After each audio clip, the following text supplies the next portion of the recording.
Where, when, how long?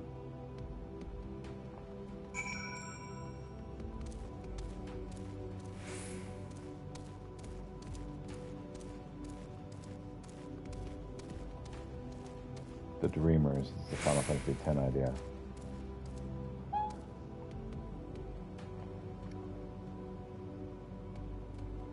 Alright. Was it truly so long ago?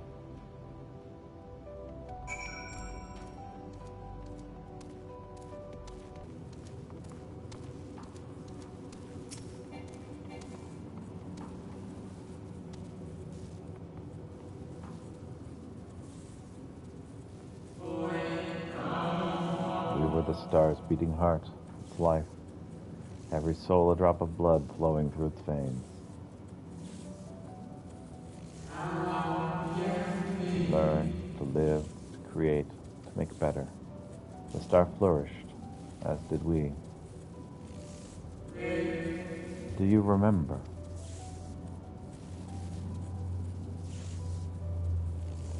Remember's not quite the right word.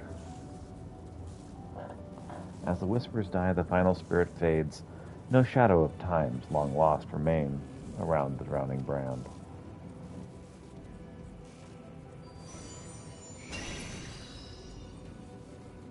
Pupper? Adorable pupper.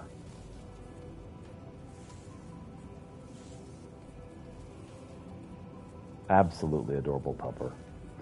An unusually lustrous dog is gazing at you with what seems to be fond anticipation.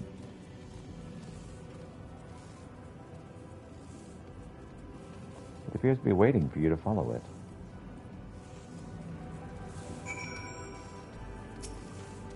Let's go, lead the way, pupper. Follow the lustrous dog and try not to fall behind.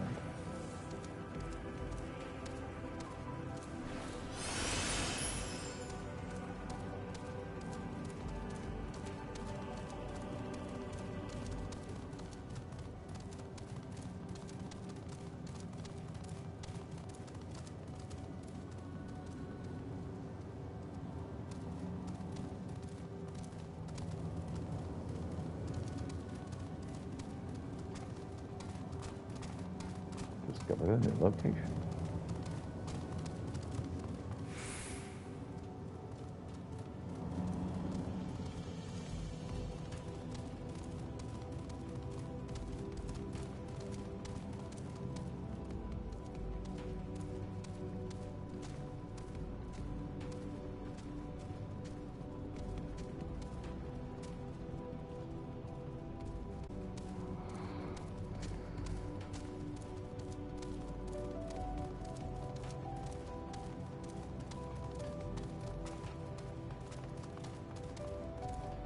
Discovered another location.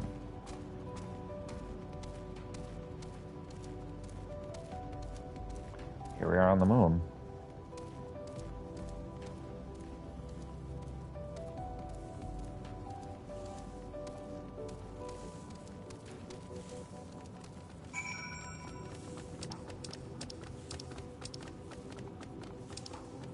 Oh, well, I missed whatever that just said.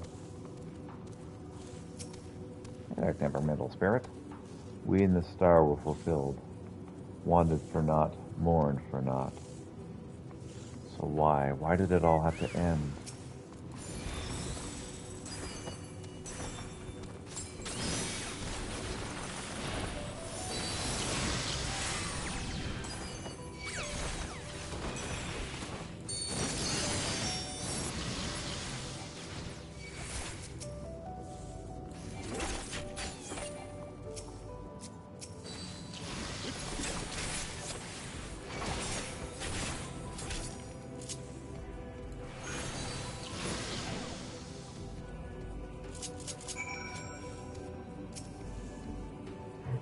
What's the matter, temperamental spirit?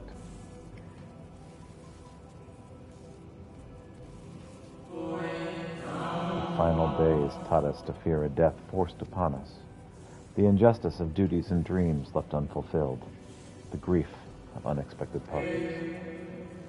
Swift as darkness, cold as ash. tragedy, yet no catharsis. Such truth, yet no consolidation, no consolation.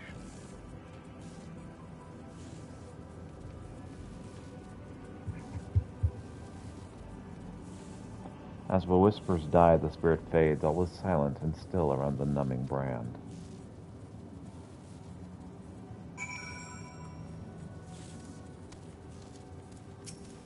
What's that, lustrous dog? Lustrous dog is once again staring at you expectantly. Who are you to deny it? Follow and try not to stay behind. Try not to fall behind.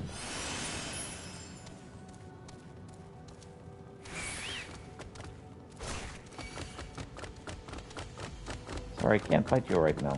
I am following a dog.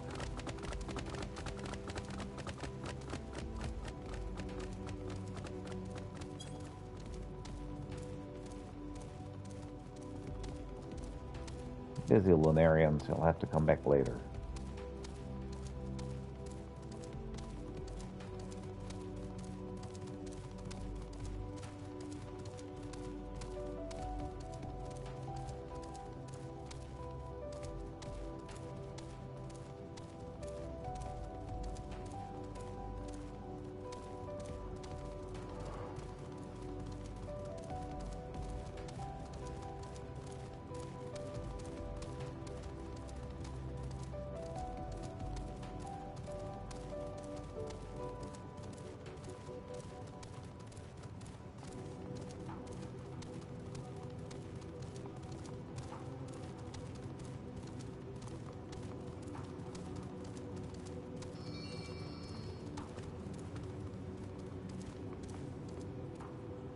Dog silently regards the shadow that lurks near the brand.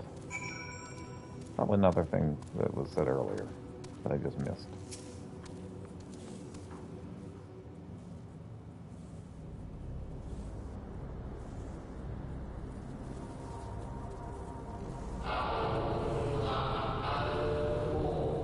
Now perfection came crumbling down to overwhelming despair.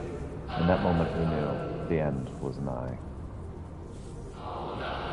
The faintest glimmer of hope remained. We gave our lives so that others may live. We gave ourselves to Zodiac.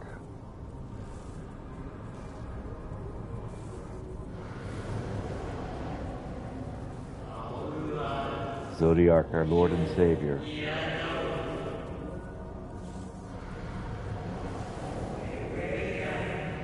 To forge the world anew.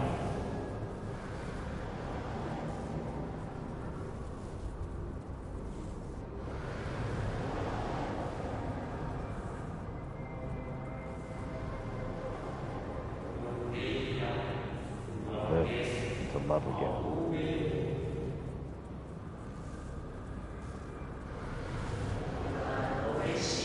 Become one with the star.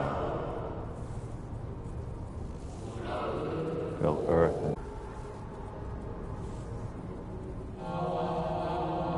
pardon me, but would you be so kind as to step aside?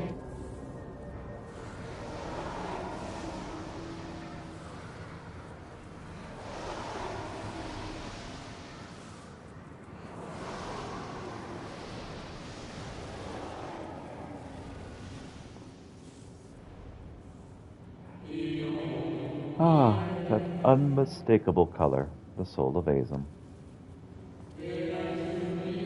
But not the friend I knew, I think. Nevertheless, you are you. So Emmett Selch meant for you to have it.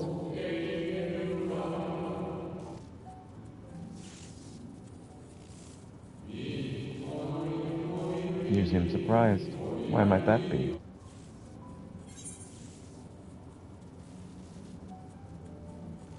We meet again, Hydrolithus.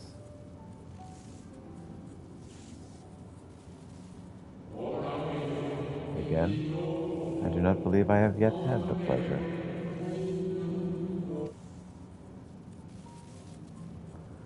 I met with you in Emmett Selch's little area that he made, a fake area, to remember the Esseans of before.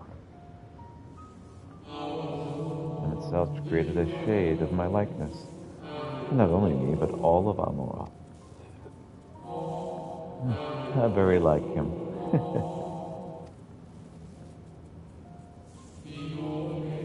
a slave to sentiment, even after an eternity.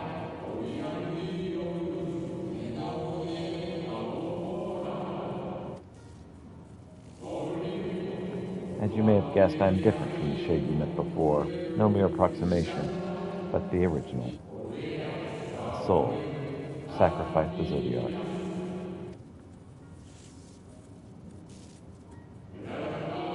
Remember in vivid detail the events leading to our purgatory. The plans and plots for our resurrection, Heidelin's intervention, and Zodiac and the Stars' final fate. And then we drifted into a waking dream, our minds steeped in fog, until you came. I know not what you and your friends intend for Zodiac, or the future of the star, nonetheless. In you I place my trust and my faith. In you I choose to believe, as in itself did. Believe in yourself and all will be well.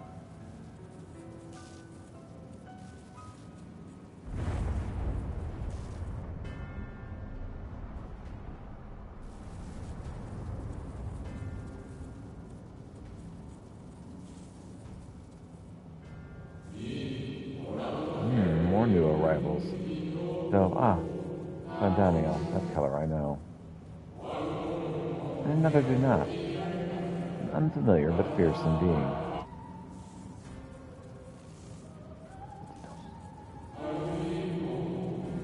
I've kept you away from your duty. By way of apology, I will ensure that the shades hinder you no more. Protect the final brand. I will.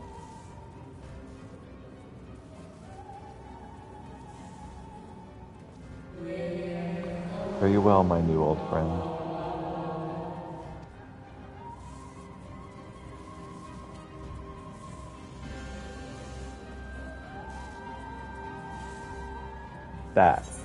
That was a really cool shot. I wish I had screenshotted that. That was really cool.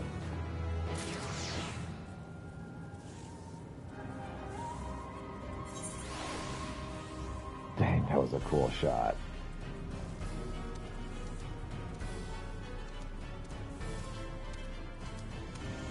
Alright, Pupper, where to next? Something has raised the lustrous dog's heckles. The dog growls, agitated.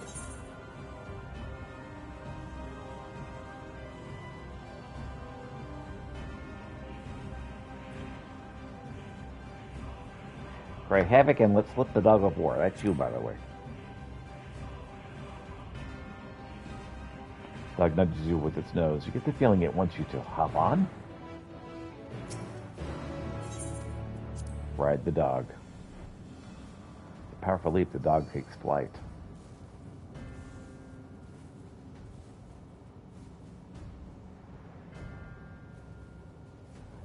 Oh, you discovered a new location. Yeah, well, if we can get this dog, we're definitely getting this dog. Certain brand.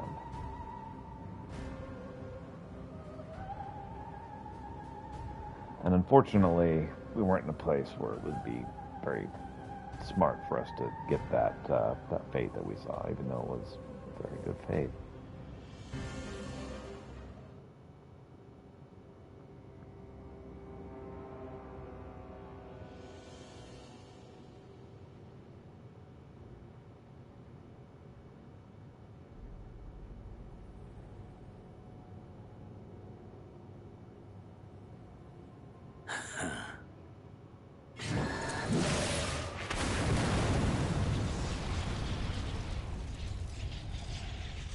That's not good.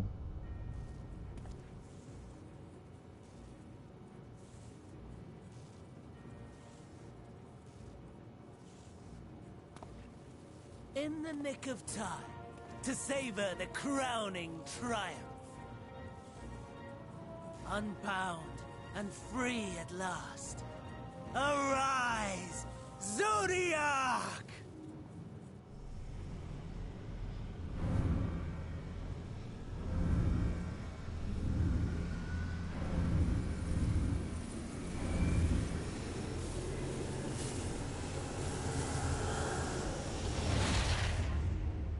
deprived of heart and will by the loss of dearest Elidibus.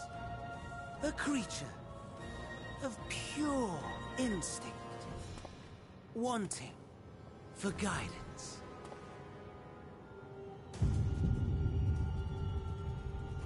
But powerful, oh so powerful. More so with every passing moment. Such potential, even in this incomplete state. Still the savior who delivered a world from certain doom. So, here we stand. You wanna fight? Let's go. You know my intent. Consume the god, then the world. Stoke your fury to a raging inferno, and dance among the ashes. Or perhaps you would face me here and now. A lesser but welcome amusement. I would totally take you down right now. Let's go. Yes. A taste to whet the appetite.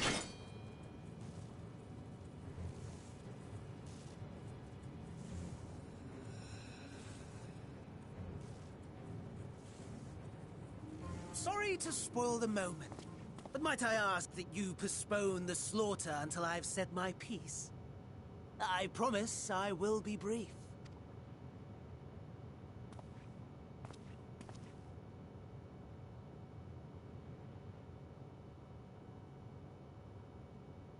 Do you remember when I told you that I wanted to die and take everyone with me?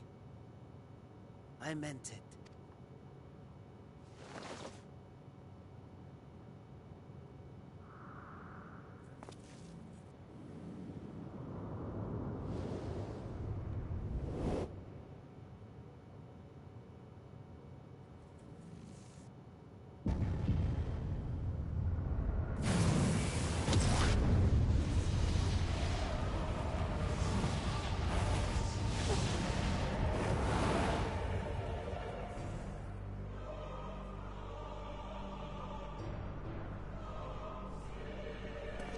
Okay, how bad is this gonna get?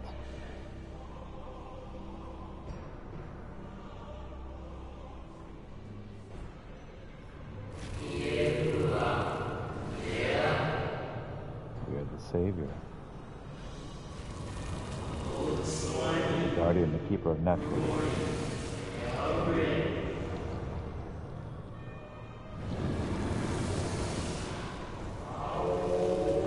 The martyr, the restorer of new beginnings.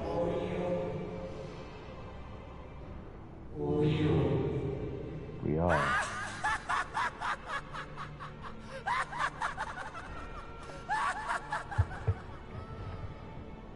Such lofty aspirations. And what sweet irony that the world's saviors will become the agents of its destruction.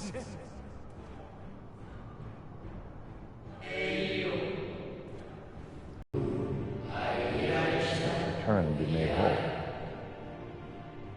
Not necessarily. To go the star now and forever. For the greater good and for the sake of the world. Wrong, wrong, wrong, wrong, wrong! Lies and delusion! The dead have no power over me. You will be silent. Silent as the grave!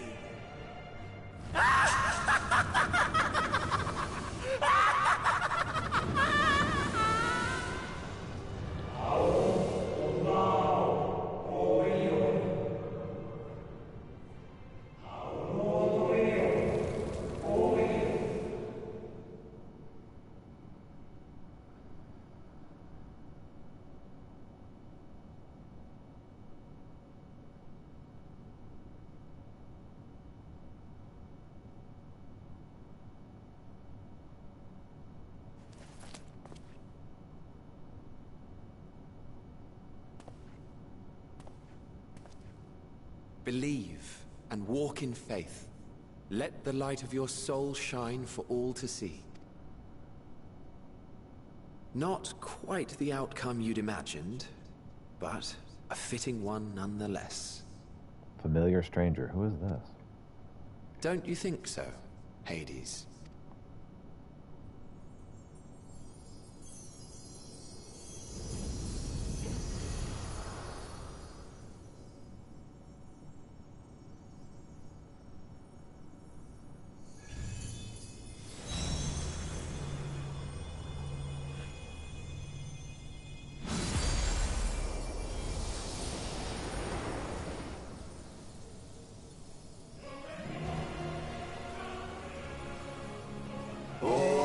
Crave and more. Boundless power. Mine to command.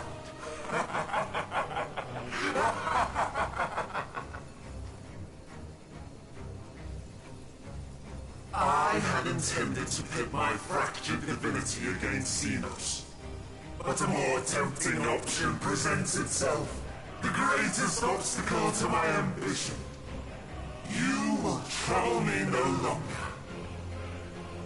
We're gonna fight this frickin' thing?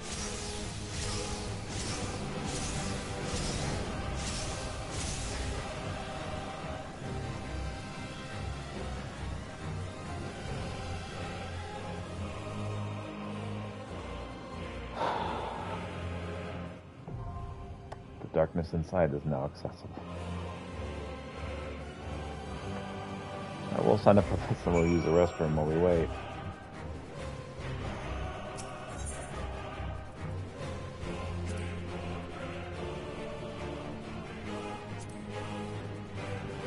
Like, thank you, Brody. Alright. Do potty and then, yikes.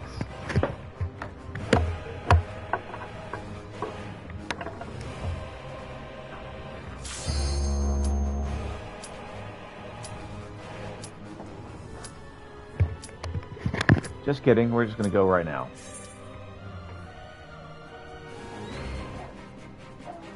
Died a lot. Yep. I'm expecting to. Man, I keep forgetting to mess with my portrait whenever I'm about to go into one of these things. Oh well.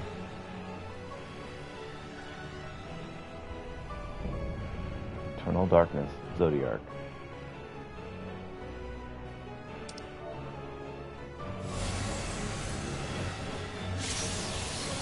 Hey everybody. Establishing connection. Stealing that one. All creation shall bend to my will.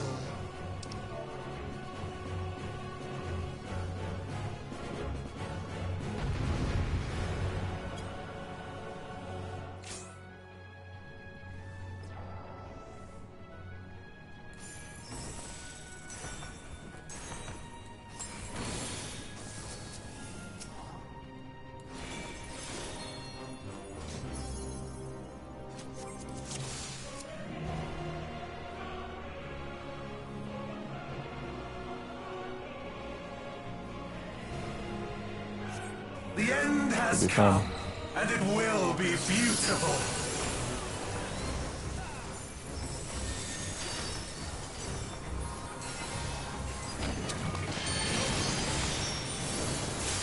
The marvels of circus were but playthings.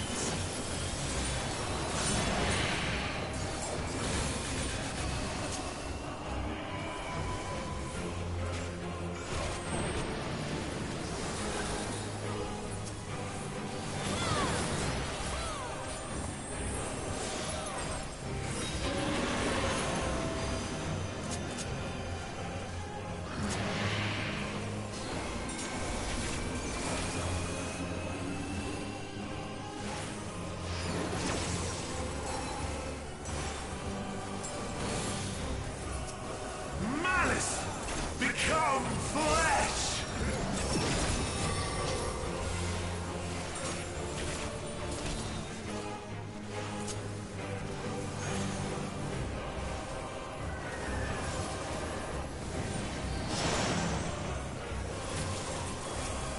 Behemoth concept is brother in creation.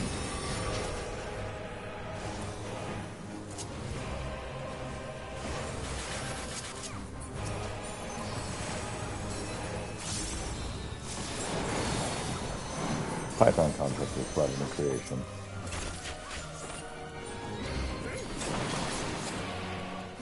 Will you live to see the end?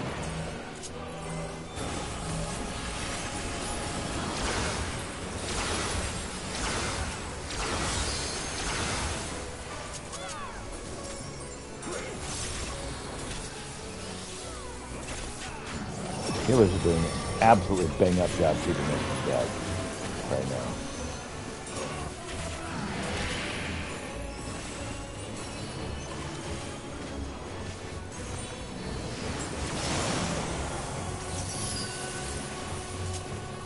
Soon my hold over Zodiac shall be complete!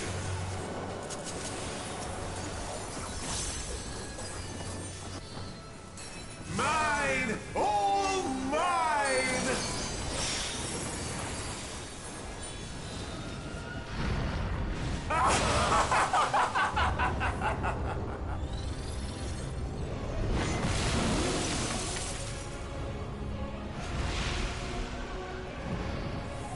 At last, I am become Zodiac!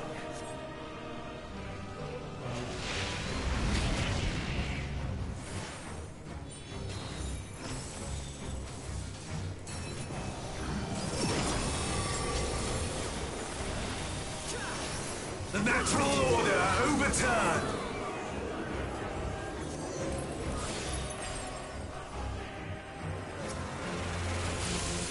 All in existence, bent to my will!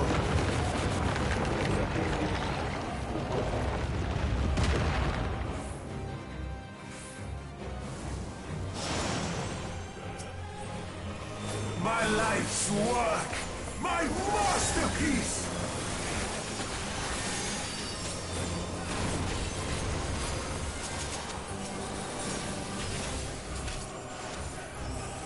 It does help to have a whole group of people to follow.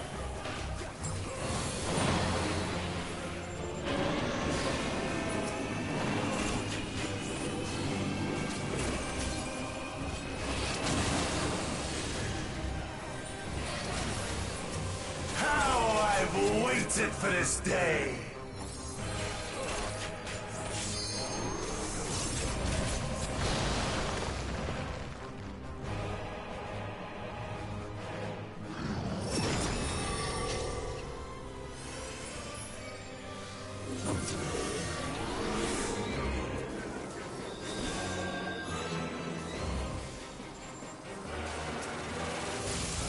All in existence, bent to my will!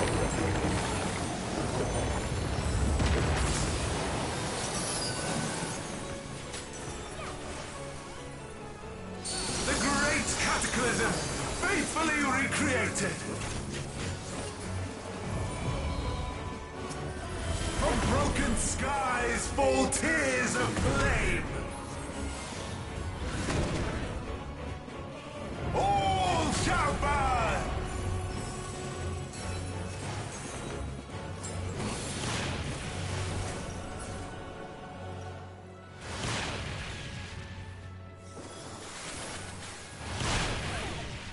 Will you live to see the end?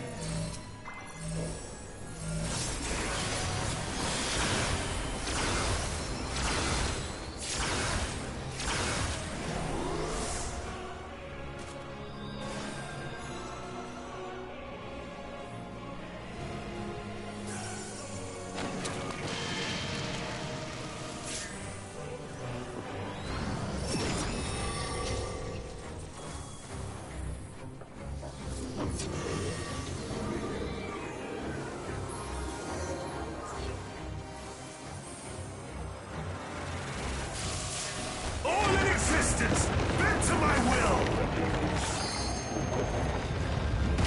Level 3 limit break. Will you live to see the end?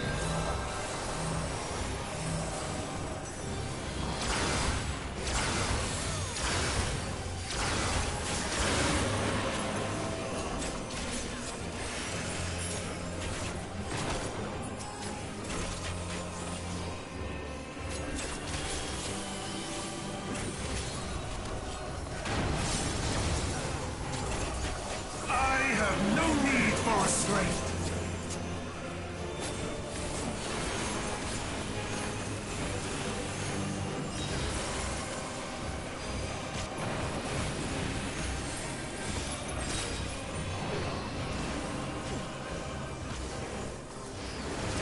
I got most of it.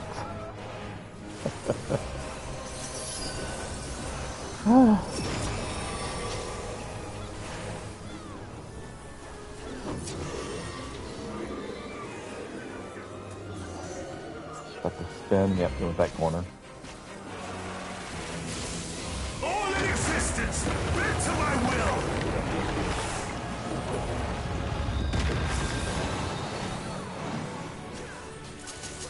Will you live to see the end?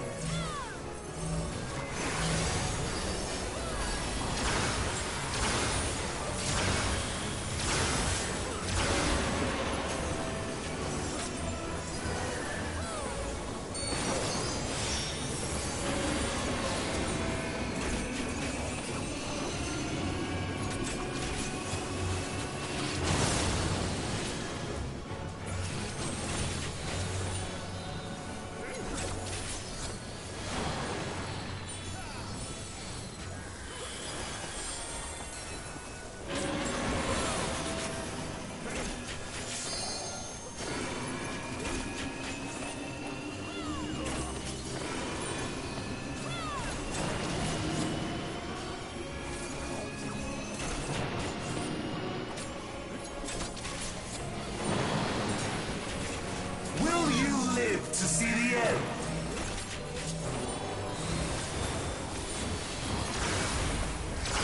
Not a good feeling that I'm not near everybody else.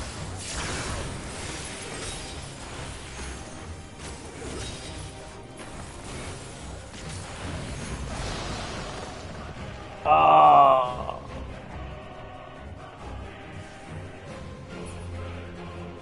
Almost.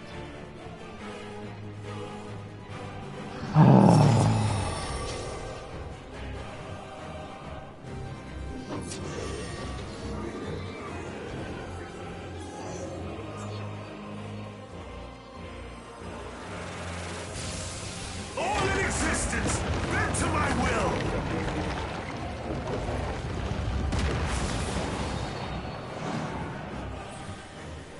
Will you live to see the end?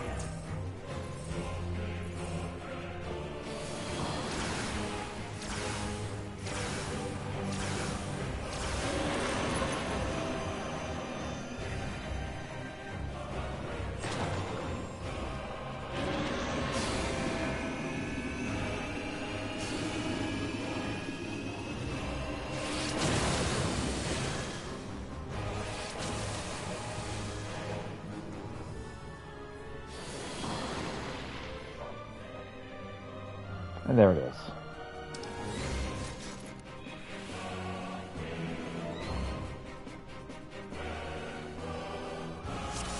The end has come, and it will be beautiful.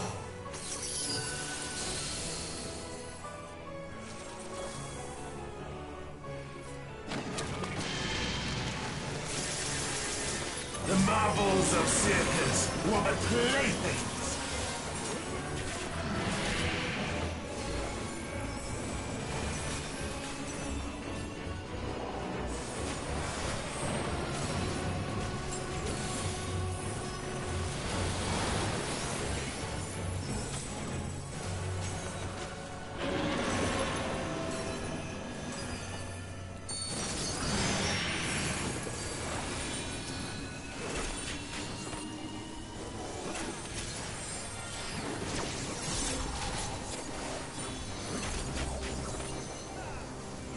Malice, become flesh!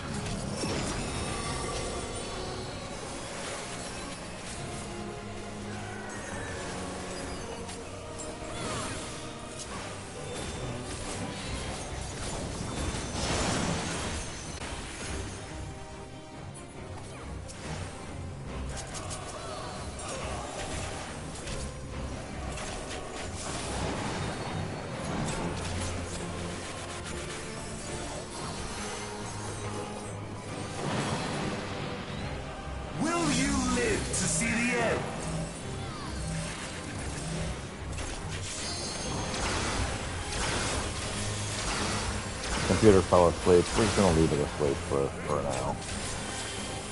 This is requiring way too much of my brain power.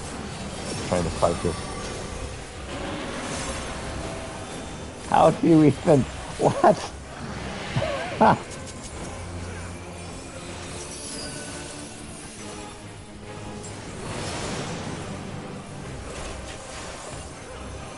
Soon my hold over Zodiac shall be complete!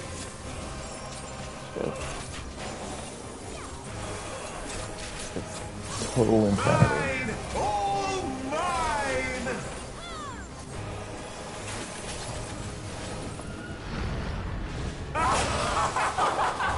Okay, let's turn my computer back on.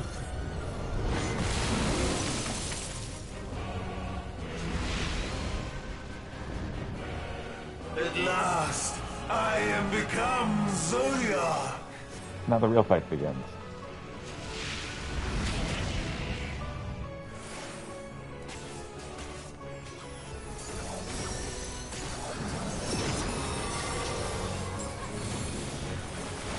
The natural order overturned!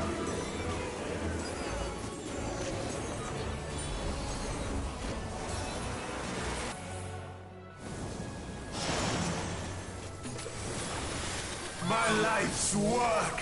My masterpiece!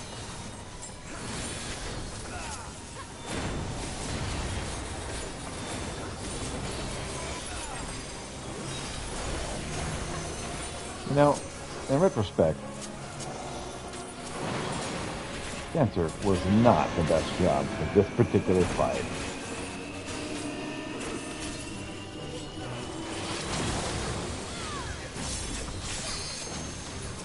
How I've waited for this day!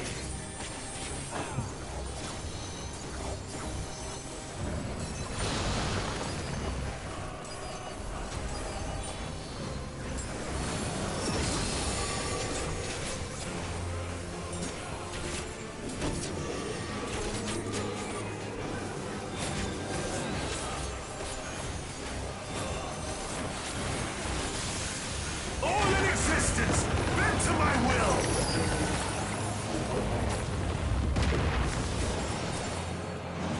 Oh, come on. I was in the right area. The great cataclysm, faithfully recreated! From broken skies fall tears of flame! All shall burn!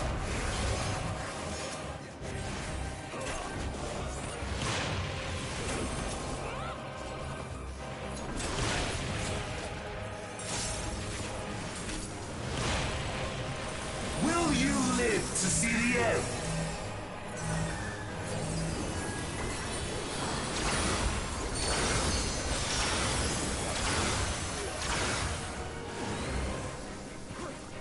Well, I did what I could.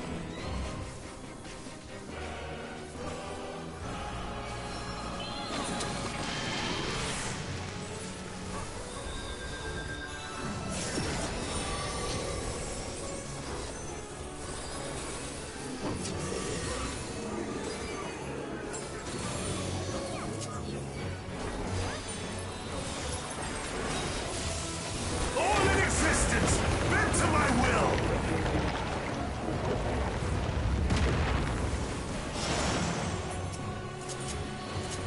Will you live to see the end?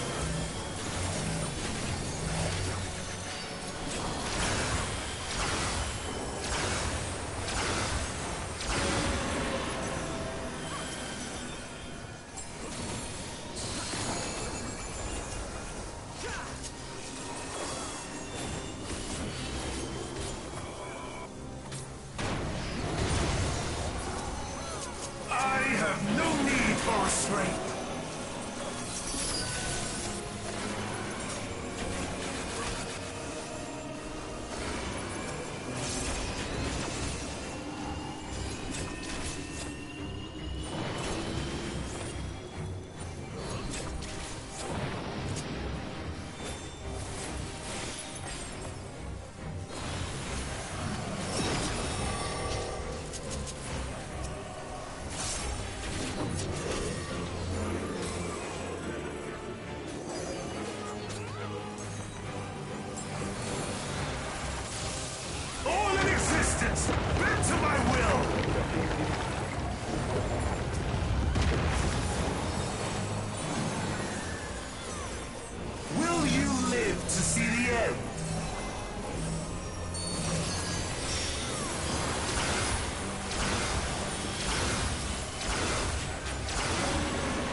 Yeah, basically a minute break. Something good time to me.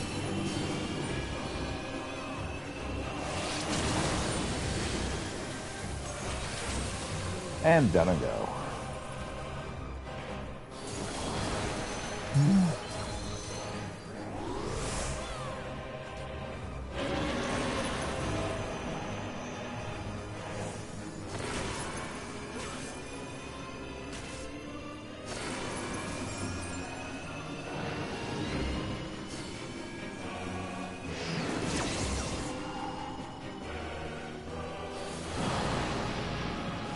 Will you live to see the end?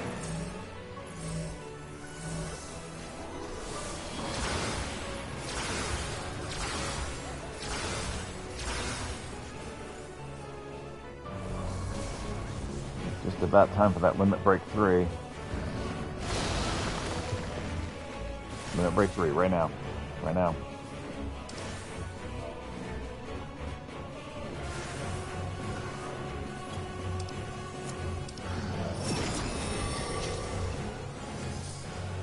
Yes.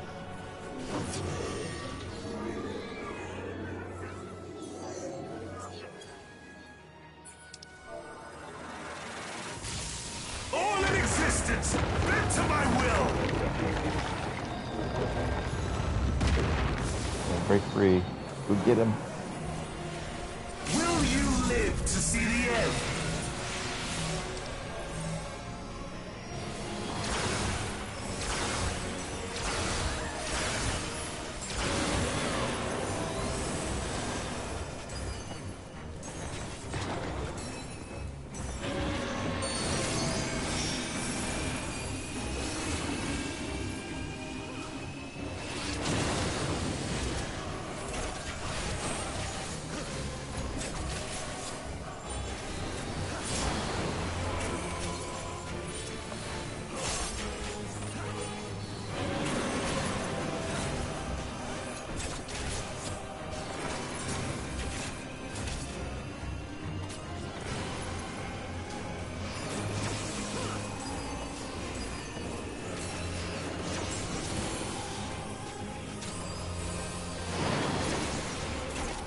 Will you live to see the end?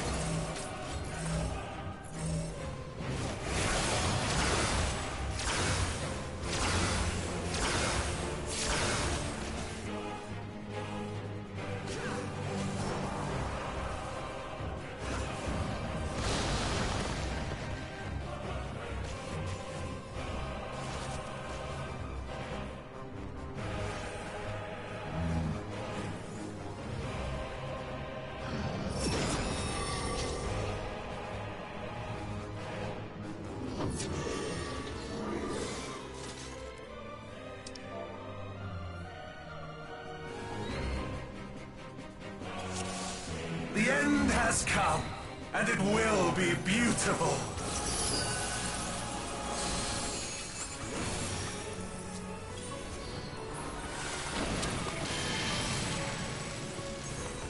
The marvels of circus were but playthings.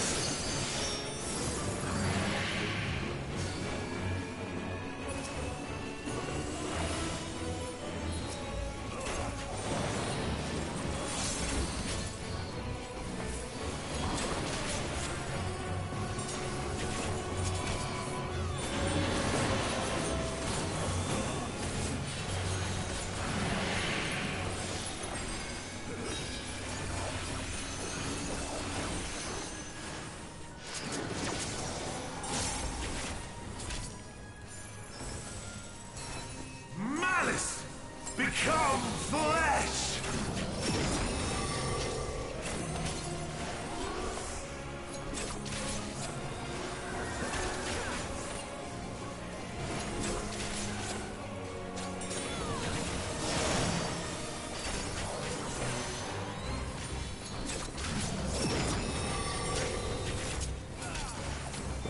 Right in creation.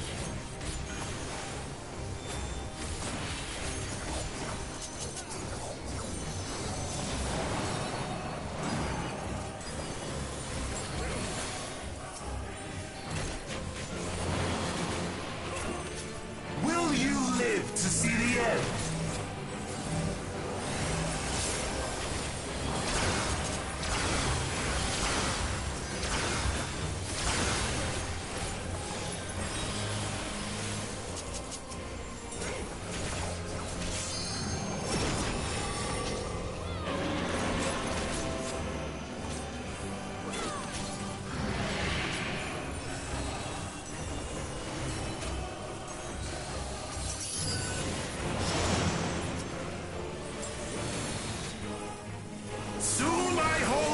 Zodiac shall be complete!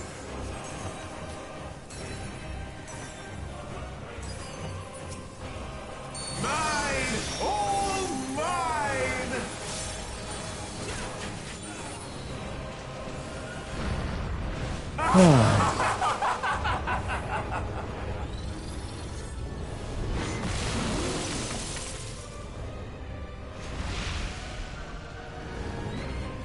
At last, I am become Zodiac.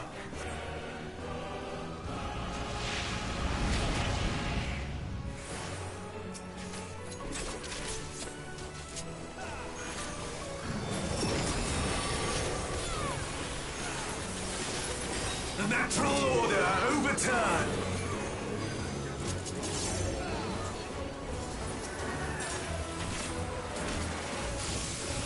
All in existence, bent to my will.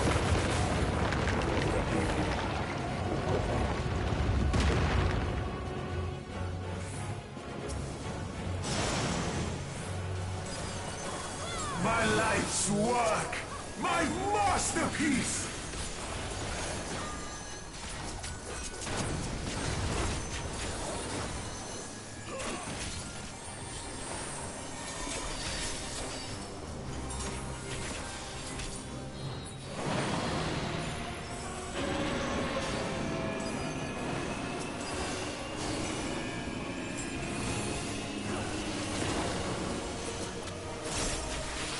I guess wrong, yeah. How I've waited for this day.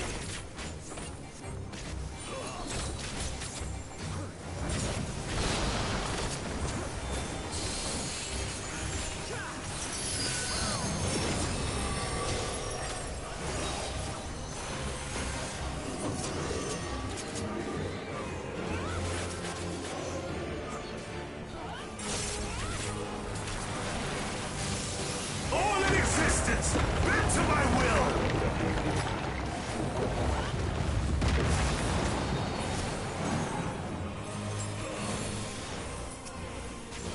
The great cataclysm, faithfully recreated. From broken skies fall tears of flame. All shall burn.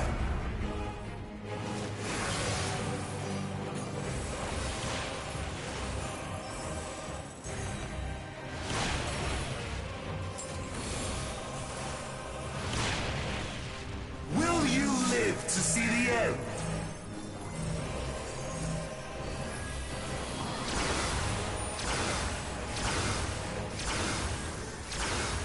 Let me use the restroom. This is going to be a minute before I get raised. Be right back.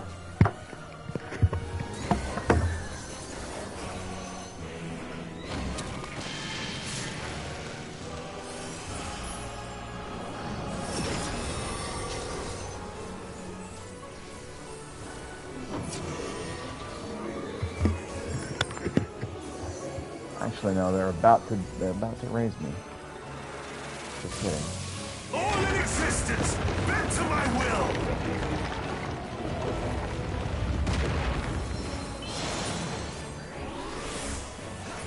Will you live to see the end?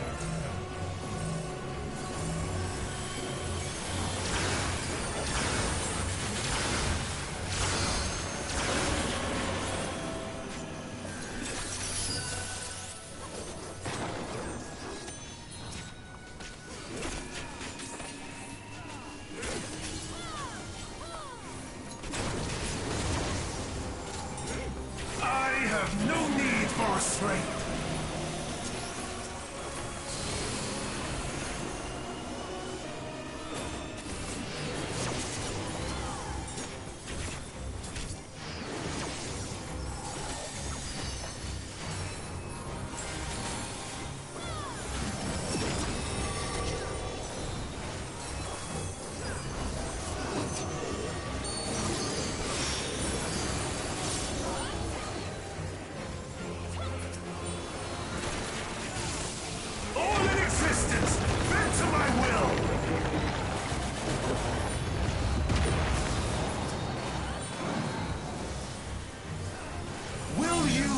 to see the end?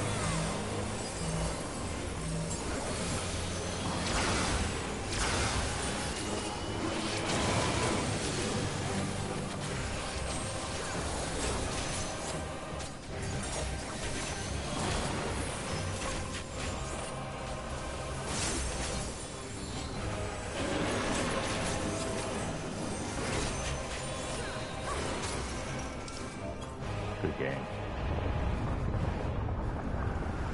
Is this the limit of your power?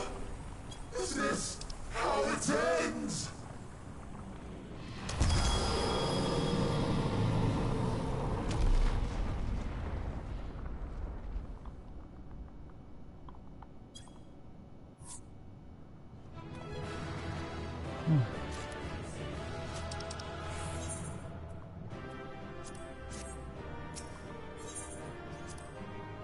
All right. Bathroom as soon as this cutscene's over. Ugh.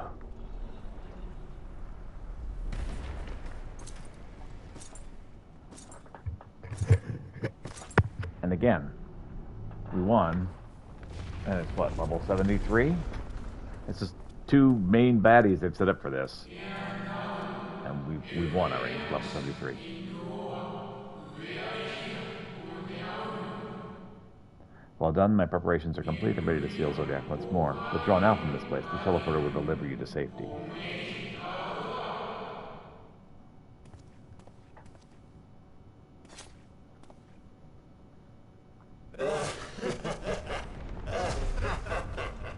Incomplete and insufficient. Of course he was no match. Once again, you have left my best laid plans in ruins. You're welcome. And played your role to perfection. Thus, sealing my victory. You're speaking nonsense again, my friend. From the first, all I wanted was for you to kill Zodiac. 'Twas but one of many methods to achieve the desired effect. 'Twould have been the same had Xenos died in my place. But what better and more satisfying way to ensure success than to take control myself? My sole regret is that you live to tell the tale. Even so, I have fulfilled my heart's desire.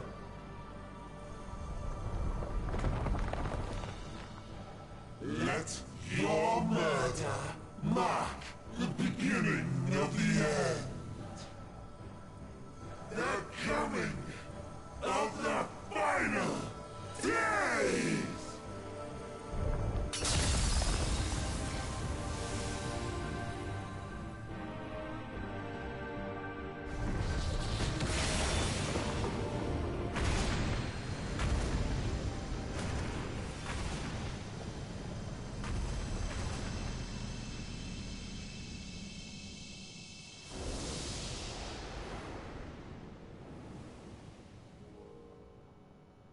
How quickly strength fades, and blood cools. Old familiar sensations. So many lives, so many deaths. No different this. I close my eyes and slip into the dreamless slumber.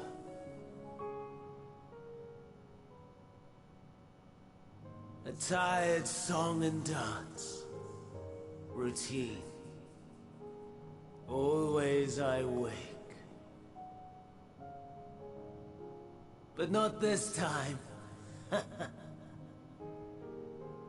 Nothing left unsaid. Nothing left undone.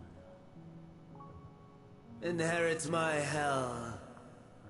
I intone with glee.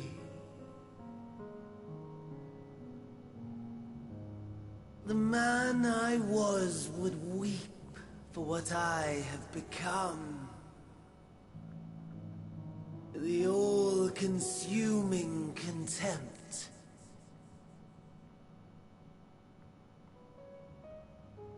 But I've the wisdom of 10 millennia to justify my answer to the question. No value in their existence. Not a whit. For all that I looked. None that I did see. A final chance, then, for Heidelin and her faithful. In Cataclysm, prove me wrong. I sneer. All shall return to nothingness, as was your will, Emperor Sunday. I, the star, and every living being, consigned to your oblivion.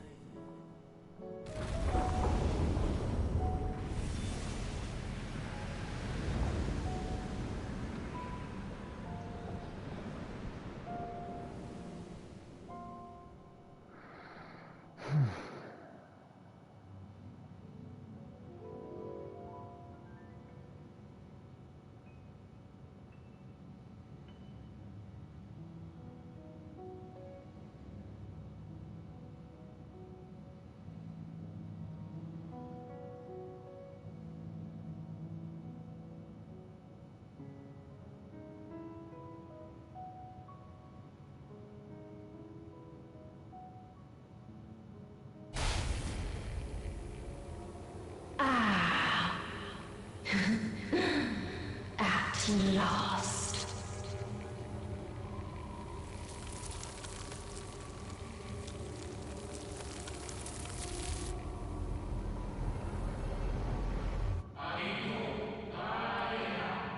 Deep breaths, slow and steady.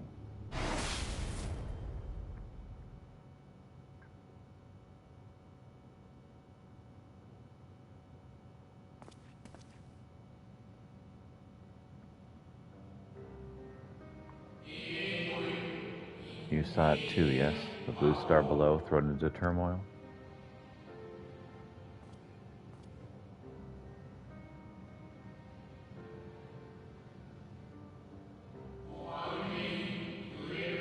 Then it was no illusion. All was truth.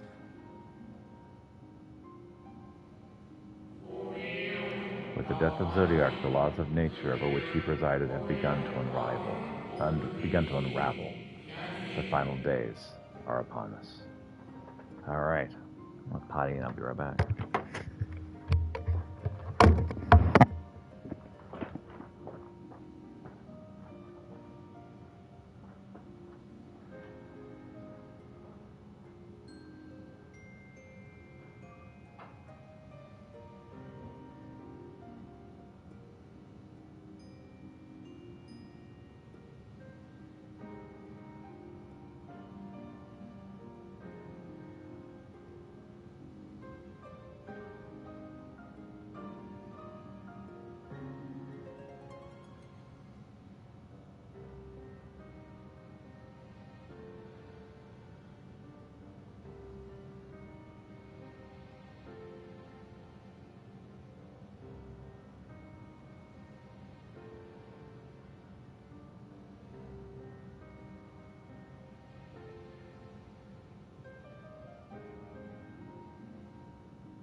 so Zodiark, Arbiter of the Final Days. No, Zodiark, the Arbiter of the Laws of Nature. And with his death, it all begins to fall apart.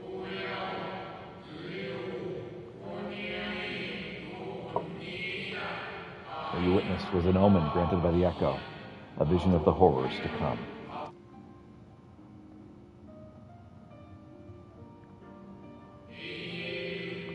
Time grows short.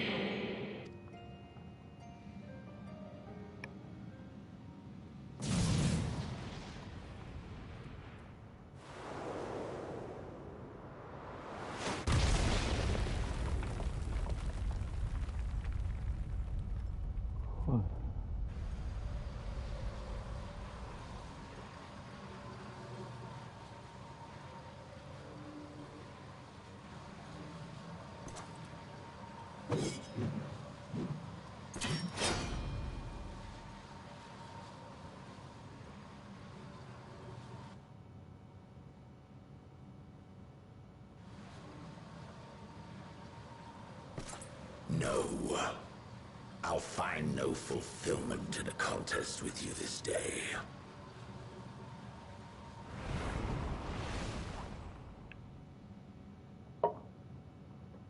Slavering beasts gather at your gates, ravenous and eager. Already you turn to them and away from me. I must go forth once more in search of power far beyond the might of Shinryu. Power to make your heart run over with rage. For the eldest of primals was a betrayal of promise. A pathetic creature incapable of inspiring true despair. That's what I crave. Pure, unadulterated despair.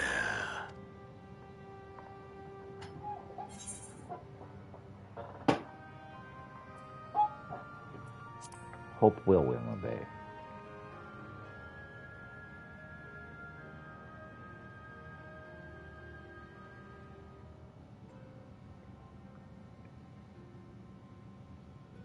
We shall see.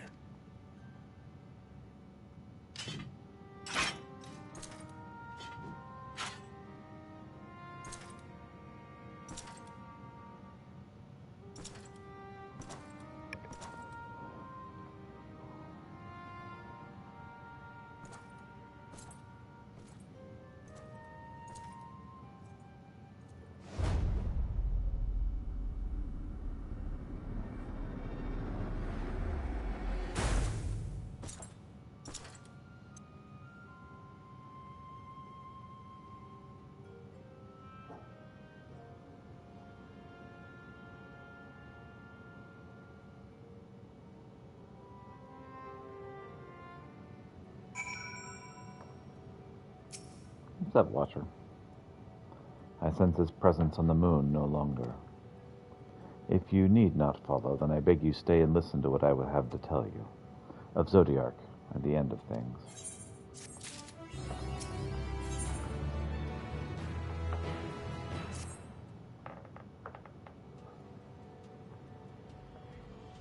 Before we speak at length, I believe a change of surroundings is in order. I have more than ill tidings to share, you see. I sensed others arriving not long ago. Through my communions with Heidelin have grown infrequent. I have learned enough from her to know that these are your comrades. And if luck would have it, they've already reached my abode.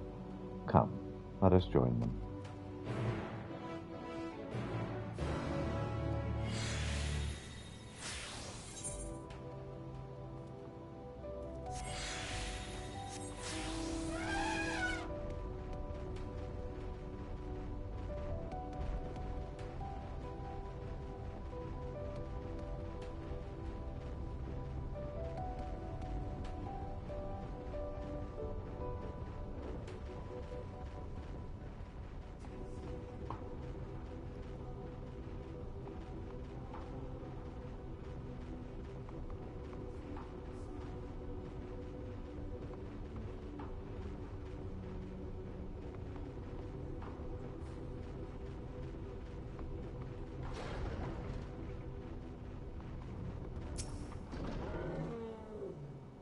Crystal. What's up?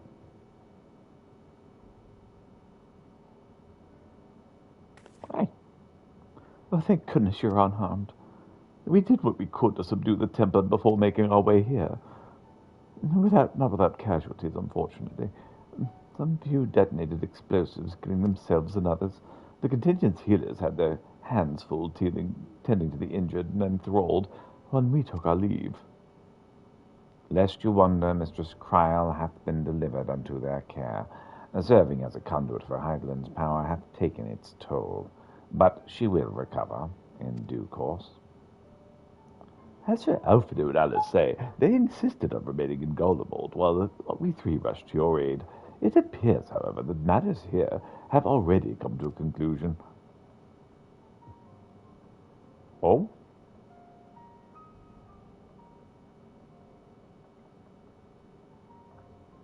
But what manner of conclusion, if I may ask? Is there an ally whom Hydaelyn bade you seek out? Is this it? It's not unlike the Shades of Armorol. Not unlike, perhaps, but not the same. I was created by Hydaelyn, together with this place. It has ever been my duty to keep vigil over Zodiark, or rather, it was my duty. So Zodiark is no more. That's the good news. We're all about to die. That's the bad news.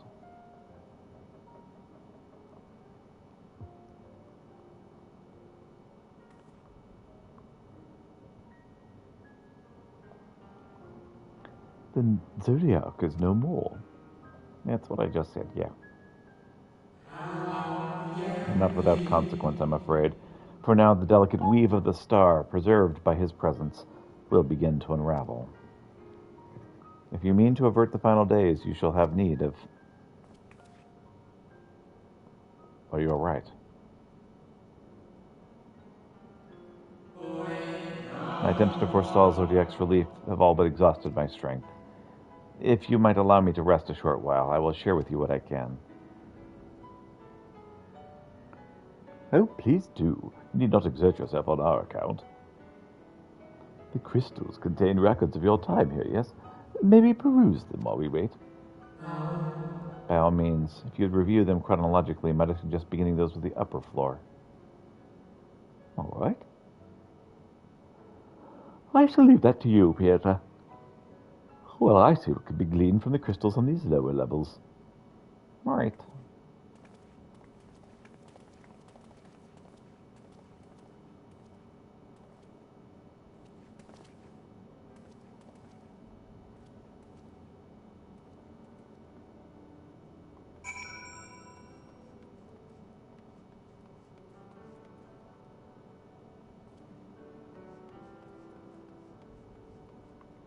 There it is. I was looking for the mender. It says there's a mender nearby. Where is it?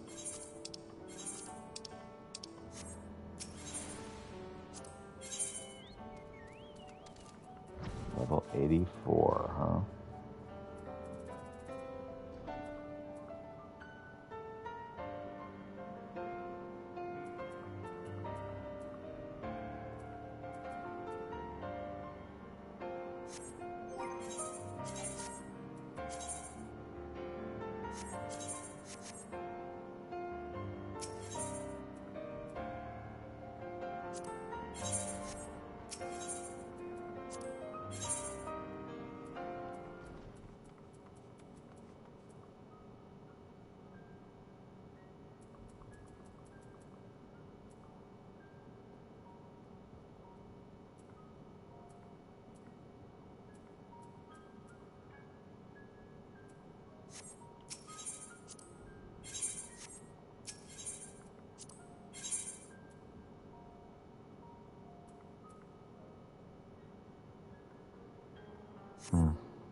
Dimly glowing crystal. Dimly glowing crystal. As you gaze into the crystal, ancient knowledge of the Zodiac flowed through your mind. Daily summary, no anomalies detected. Daily summary, no abnormalities detected. There appear to be records of a long, lonely vigil on the moon, dating back to the beginning of Zodiac's imprisonment.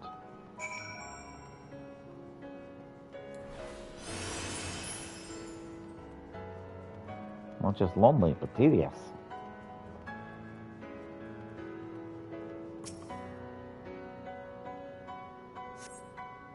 As you gaze into the crystal, knowledge of past calamities flows through your mind. The records describe how with each rejoining, Zodiac's thirst for freedom grew, as did the strain on his brands. Maintaining Zodiac's imprisonment appears to tax Heidelin greatly.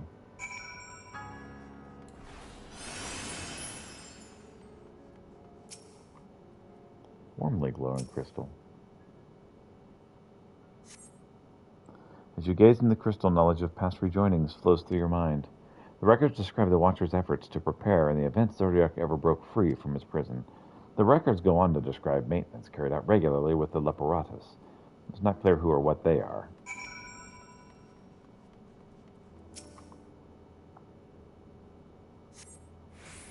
As you gaze in the crystal, a record of the unexpected visitor flows through your mind. The records note the Watcher's musings while Elidibus is spotted on the moon, though clearly not for the first time. It's clear he and his brethren have a keen interest in freeing Zodiac from his prison, and yet they've made no attempt to destroy the brands. Perhaps they prefer he remain hidden from mortal eyes until the final rejoining. Perhaps they realize he would never dare bring harm to Zodiac as long as he remains imprisoned.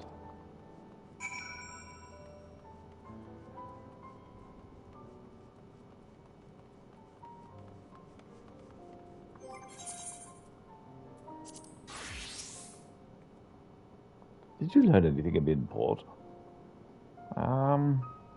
Not especially. So it's as we suspected. Maintaining the brands requires a great deal of her energy and focus, and this cost has grown higher with each rejoining. That would explain why contact with her has become rather infrequent since the 7th Umbral calamity. I too made a rather startling discovery. This heavenly body we know as the moon is in fact created by Heidelin. When the Watcher said he was created together with this place, I thought he only meant the facility. Truly, Heidelin's powers are far beyond anything I could have imagined.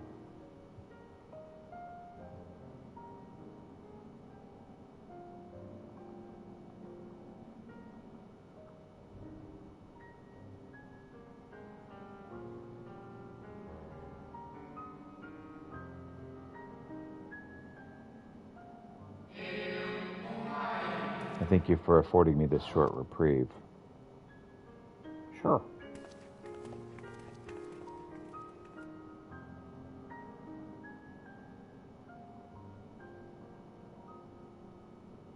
I like getting to see his face. It is we who should thank you. The records stored here are nothing short of extraordinary. There is much we could learn of Zodiac and his imprisonment, but perhaps you could offer us more focused guidance. Pray, tell us of the calamity that came before and comes now again.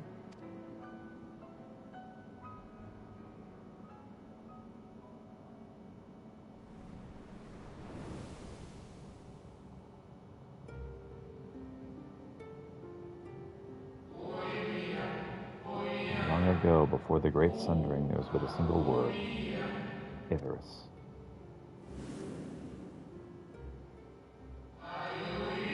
One day, from within the earth, a terrible cry issued forth, affecting a profound change in all manner of life. We were not exempt. Our creation magics ran rampant, giving shape and form to thoughts of hopelessness and despair.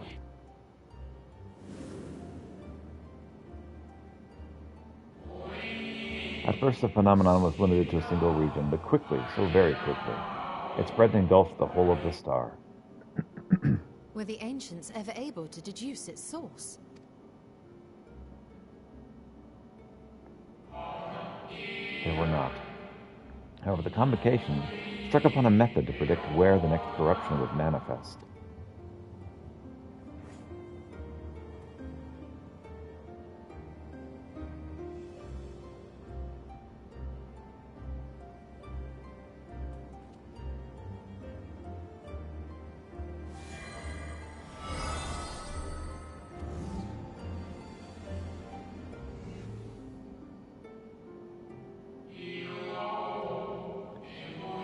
etheric energies which flow through all of creation in the form of various currents.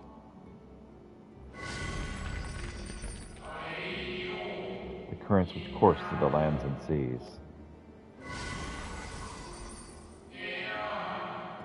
Those which flow through the very air. And those of a celestial nature which encompass both our star and this moon. Celestial currents. I cannot say I am familiar with the concept. Nor would I expect you to be. Few scholars of our time knew of their existence. Their invaluable knowledge helped us to better understand the nature of the calamity.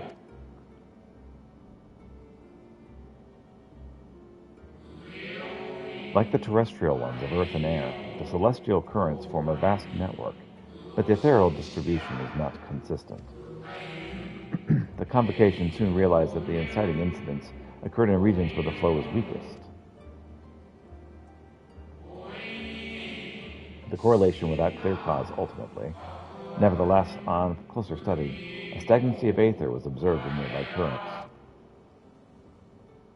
And so they sought a means to harness the forces of darkness, of activity and growth. Thus was Zodiac conceived. No less a power than a god's could set right the laws of nature and quicken the flow of ether within the star. Precisely, with the advent of Zodiac, our end was averted.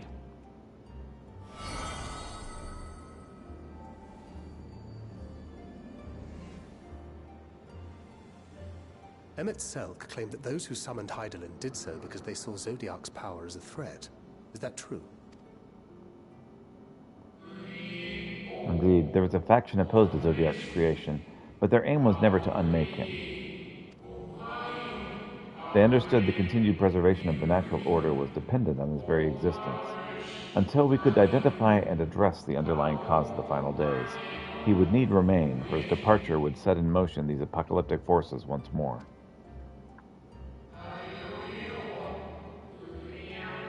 Hydaelyn recognized this as well, and so rather than destroy, she sundered Zodiac, herself, and the star into lesser reflections, that she might confine him in his place.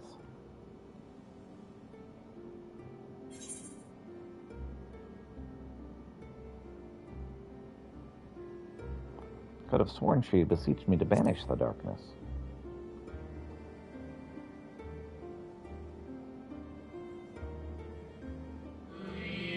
Perhaps she did, but as with all beings, intent was not always in accord with spoken word.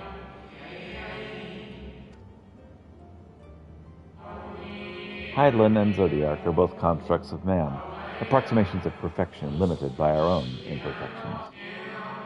Zodiac was, without question, the more powerful of the two, having been born from the sacrifice of half of Aetherius' population. Thus was it necessary for Hydaelyn to commit herself wholly to his defeat. Still more effort was needed to confine him. Maintaining the brands taxed her greatly. With what power she dared spare, she cried out to all who might listen and offered her blessing to those who heeded her call. Though it was likely within her power to do so, I believe she was not wished to speak of Aetherius and her history. Like Zodiac, Hydaelyn's purpose was a reflection of her creators. They wished to look to the future and not linger in the prison of the past. The Ascians set in motion 7 rejoinings before we came to oppose them. How many more worlds would have been lost had we not placed our faith in her? How many more souls living in the present would have been snuffed out for the sake of those long dead? Well, in light of recent events, I see no reason to doubt your words. And even if Hydaelyn is not a god in truth, if Minfilia believed that we should trust in her plans, then I choose to do just that. Which brings me to a rather important question. Let's suppose we try but fail to stop this second coming of the final days. Should the source fall, what will become of the other worlds?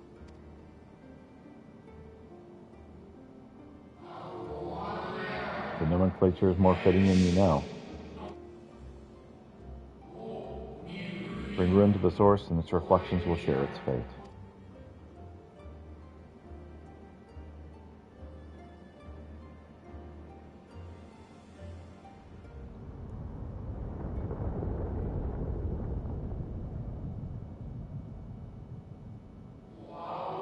Ah, it is ready.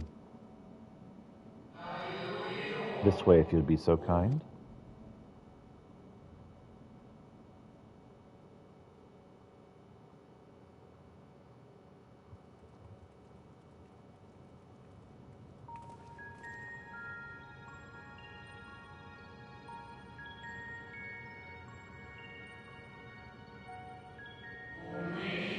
A beautiful sight, is it not?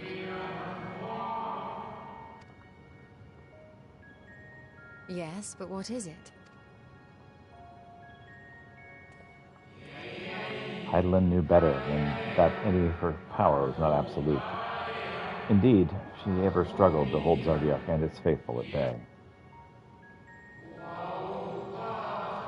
She feared the worst, and so made preparations in the event of his demise that there would be a contingency. This moon is more than a prison. It is a vessel, capable of bearing the people of Aetheris to safe harbor.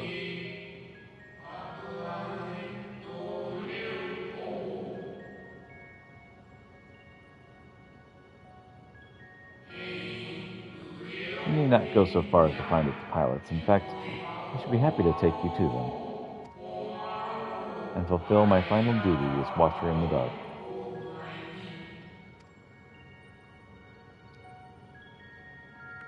Doggos? It'd be awesome if it was doggos.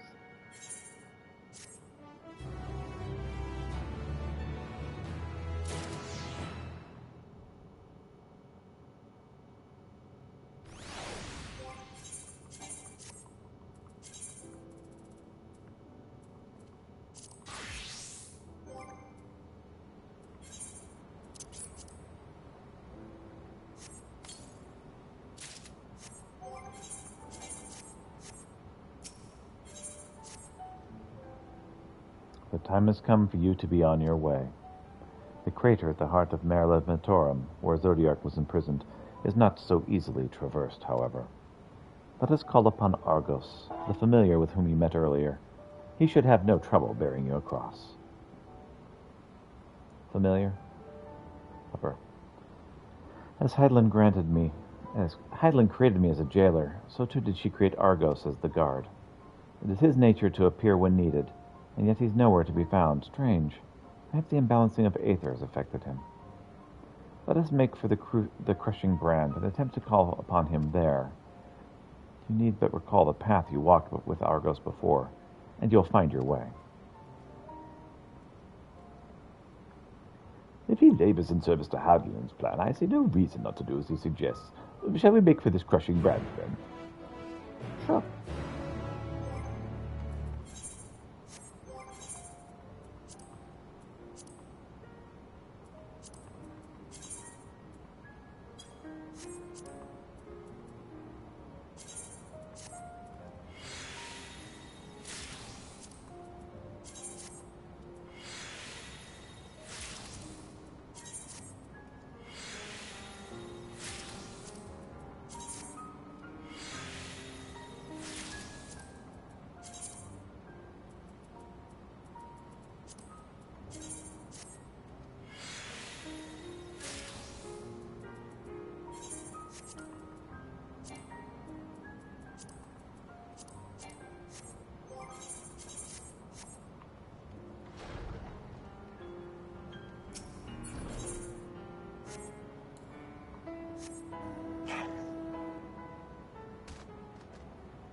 across this great crack.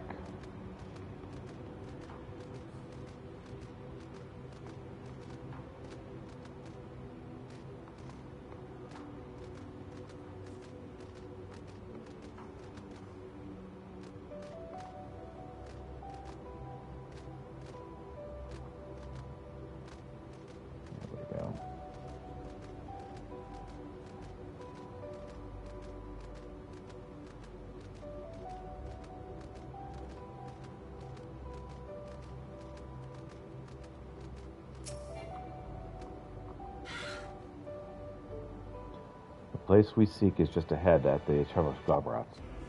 You see, the Argos cannot manifest without sufficient concentrations of ambient aether. You'd be hard-pressed to find a greater confluence than inside this cavern. Follow me.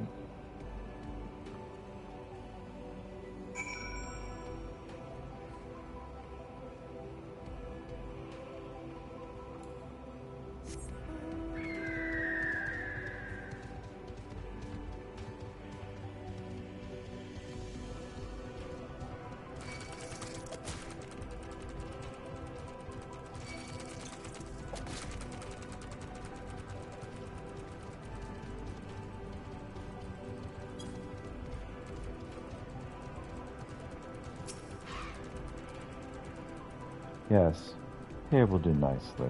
The lunar spugoi drew aether from the ground, which is then dispersed in the air. At present, however, the ambient energies are not quite sufficient for Argos to manifest. Might you be willing to spare some of your own to help the spugoi along?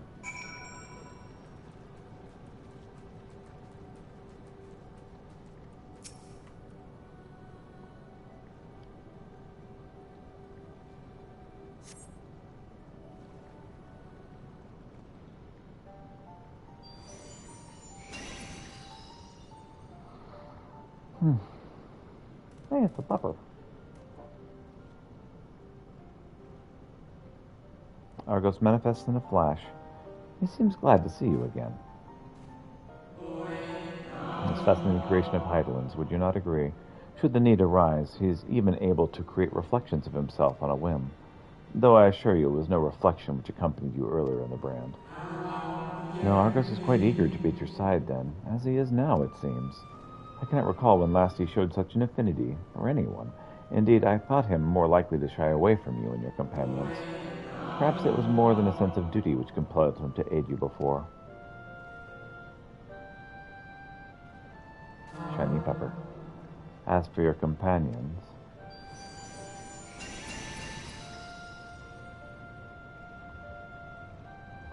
Unexpected, but greatly appreciated.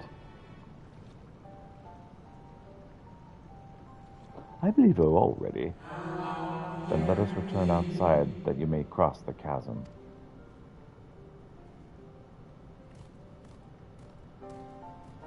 All right, turn on the coffee.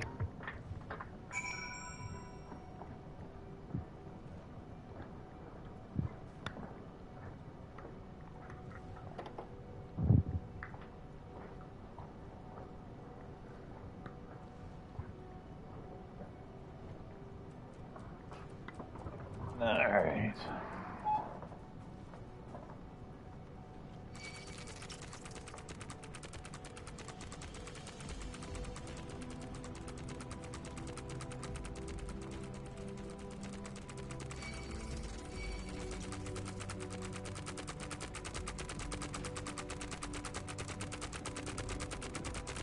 Wrong direction. Let's try this direction.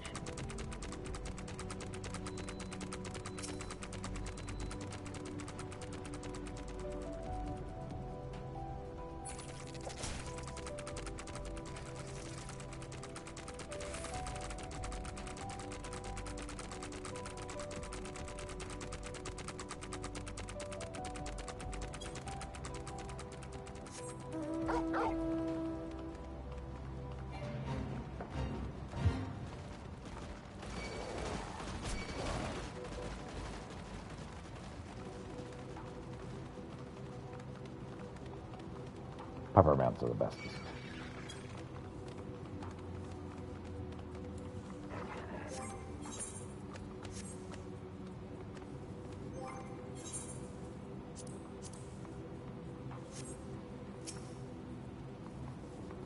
destination is the structure there across the cradle of darkness. But climb into Argo's back, and he will take care of the rest. Once you arrive, it should not take long to find the ship's crew. The faculty is designed to rouse them from their slumber in the event of Zodiark's destruction. Heed their counsel. Together you may guide this star and its people to a kinder fate. This is where we part ways, but know that I shall ever be watching and praying for your success. Our allies' reassurances notwithstanding, we cannot be certain what awaits us on the other side, so perhaps it'd be best if we did not all go at once. I propose the two of us cross first, while Thancred and Urianger wait here. Let's go. Onward. A malefic aether yet permeates the crater, remnants of Zodiark most like.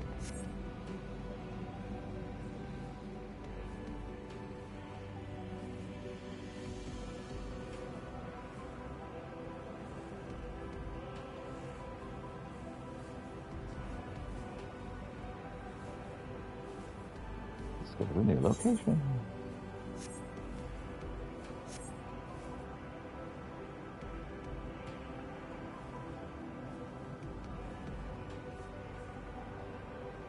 We discovered a new location.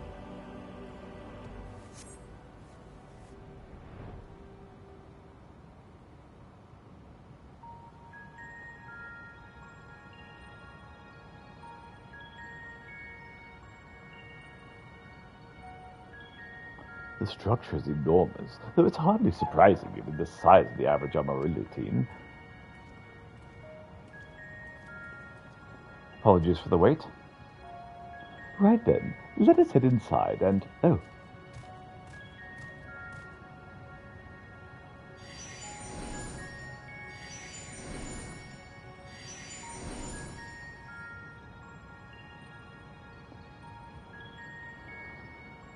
Most intriguing. A means by which he conserveth energy, mayhap. Well, I certainly wouldn't want him to blank out of existence on our account, helpful as he's been. Thank you, Argus. We'll take it from here. If Argus is to remain without, let us not keep him waiting over long. Yeah, only for a little while.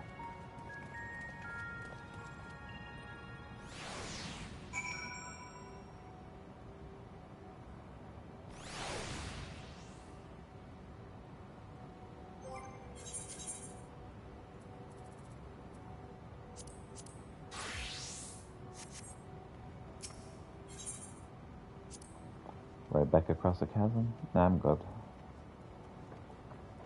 I do, however.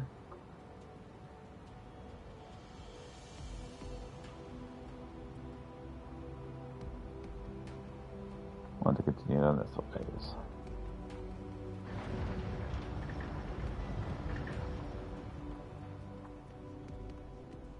Best ways burrow.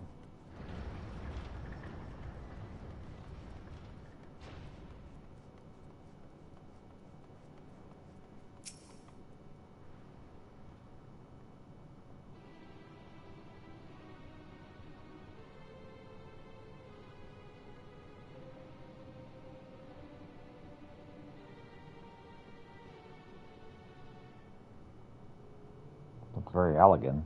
Our moonship pilot should be around here somewhere. Is that right?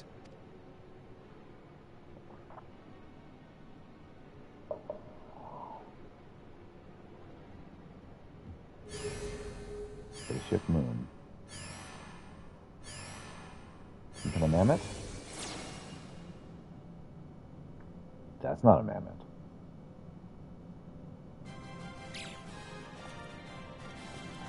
That's adorable as all get out. That's what that is.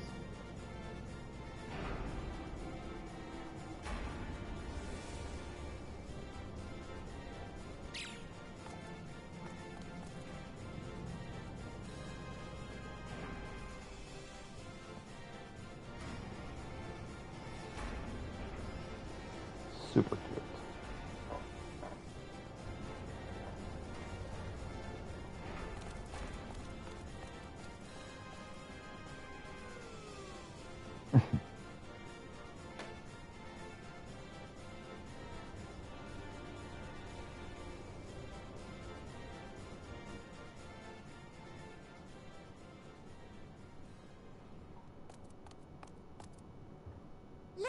lively, everyone? I know, this 1243rd inspection is a mite ahead of schedule, but it is of the utmost importance, for Zodiac, alas, is no more. As of now, our mighty moon has a new purpose, to bear the people of Aetheris to safety. Our time has come, my friends!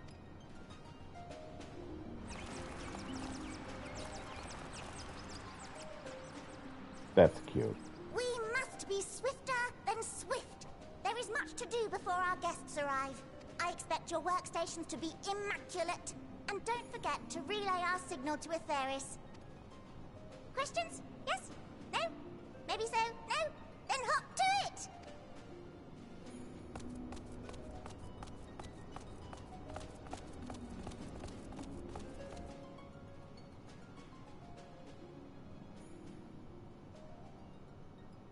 Tis a rather curious crew she hath chosen. Their endearing forms intended to ease the passengers' hearts, perhaps. Possibly. Perhaps.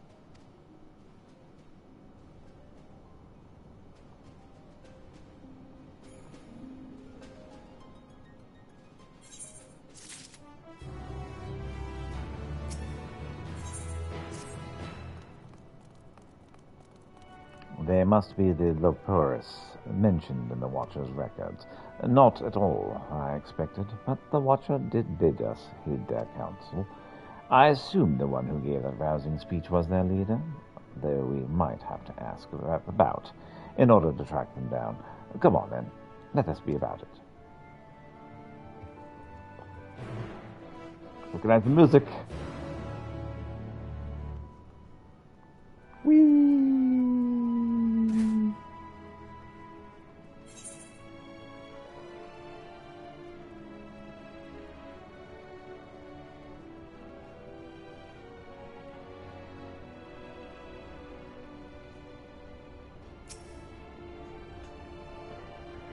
Saw the fun and traders at Aetheris were getting up to, and I thought to myself, hey, I could do that.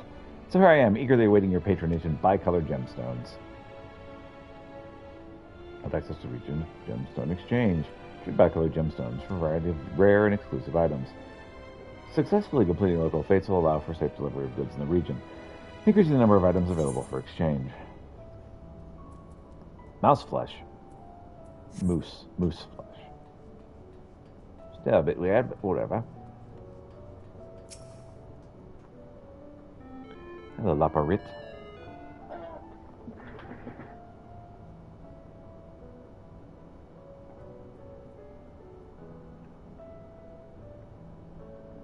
Alright.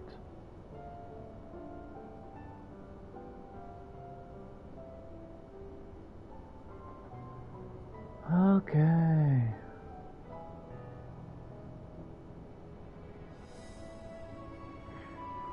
Let's see.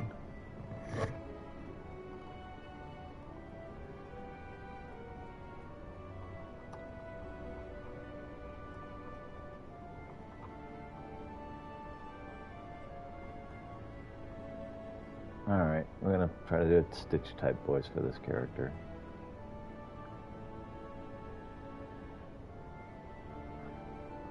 As a leader of the crew, not me, I'm afraid. Singing is the man. I'm in charge of the construction and maintenance of the atmospheric circulation system. Only the crispest, cleanest airs for the people of Aetheris, and that's a promise.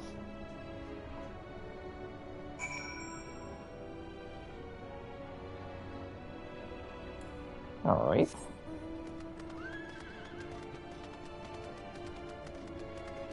Trading way.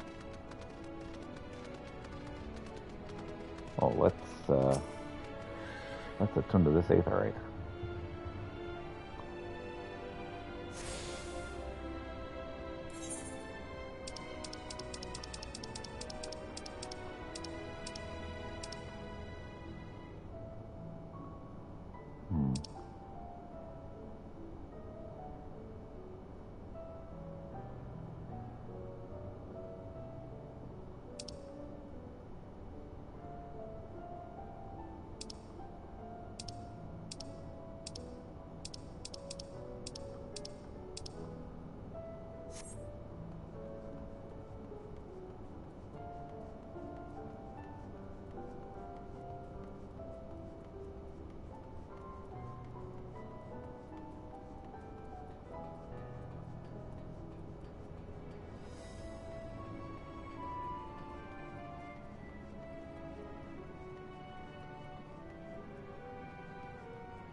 love it anytime they whip out one of the old songs.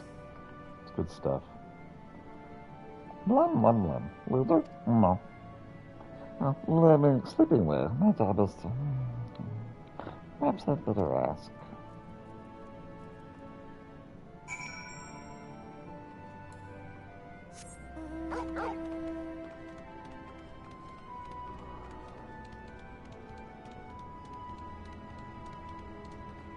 Speak with a snappy Leporit.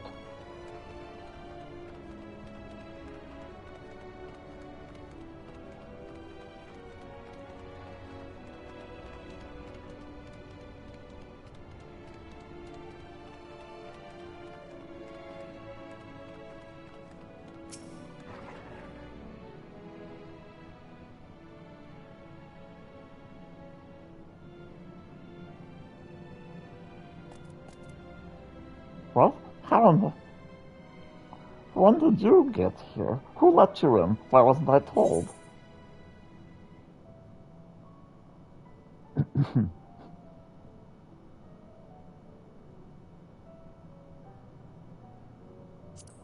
Take me to your leader. I come from another planet. Leader? Oh, yes. Look no further. I'm the one you seek.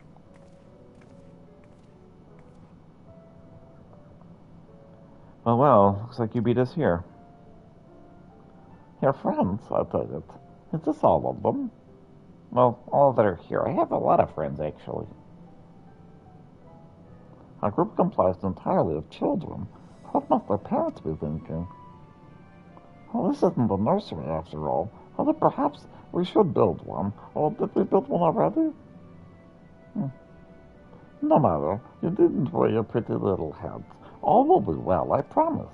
But goodness me, we shouldn't be standing about gawping. I must take you to meet the others. Sure, let's do that.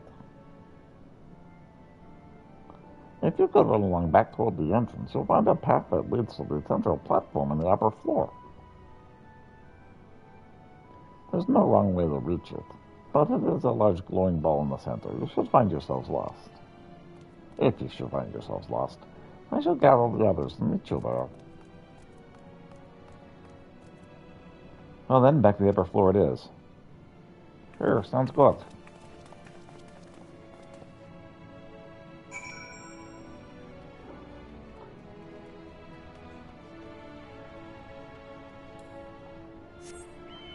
Alright, up.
Of course, introductions are in order. My name is Livingway, and we are the Loporits, created for the express purpose of commanding this ship and bearing the people of Atheris to a brave new world. More specifically, I am the one whom she charged with the execution of her most vital plans. You might say I'm her right paw. Mapping Ways, the name. Map reader and navigator of the heavens.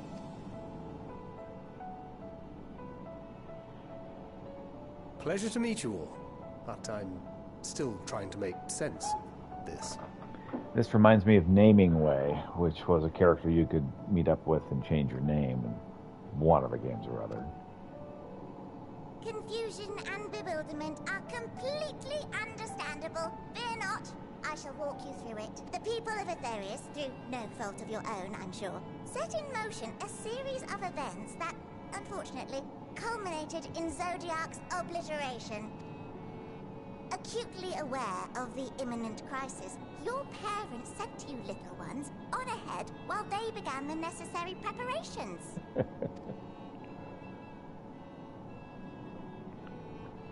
So let's just assume that I'm not a Still child. not following? No? Very well, I shall elaborate further.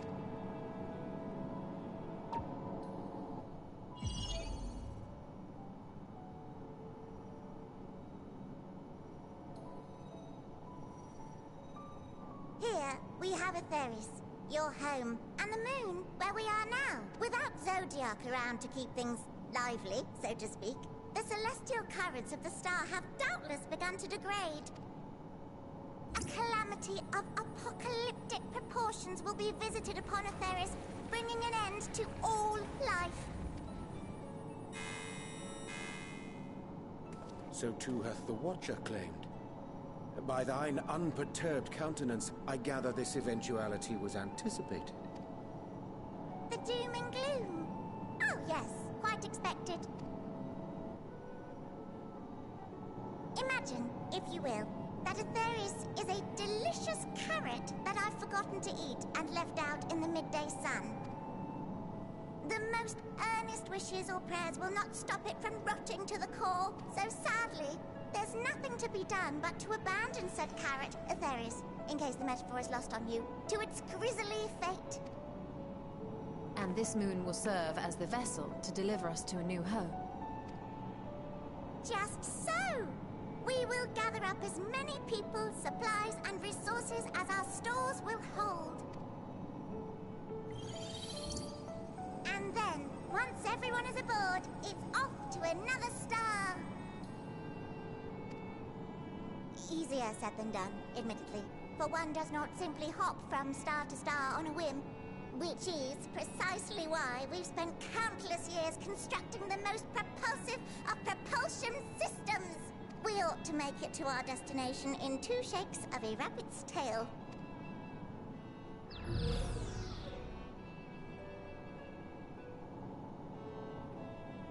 Impressive technology. I dare say it is beyond anything we have ever seen. Quite. No need to shower us with praise. All we've done is faithfully carry out the instructions left to us by Hydaelyn back in the old days, when she was still just Venar. She was dedicated to the study of the world and its inner workings.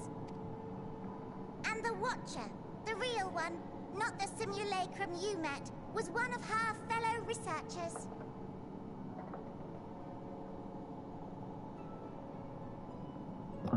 We and this wondrous vessel masquerading as a moon are products of their knowledge and know-how. There's certainly more to you all than meets the eye. Might I ask where exactly you intend to take us? We identified a few promising candidates for resettlement some time ago, but we cannot guarantee that they are fit for habitation. Moreover, the ship can only travel in short bursts.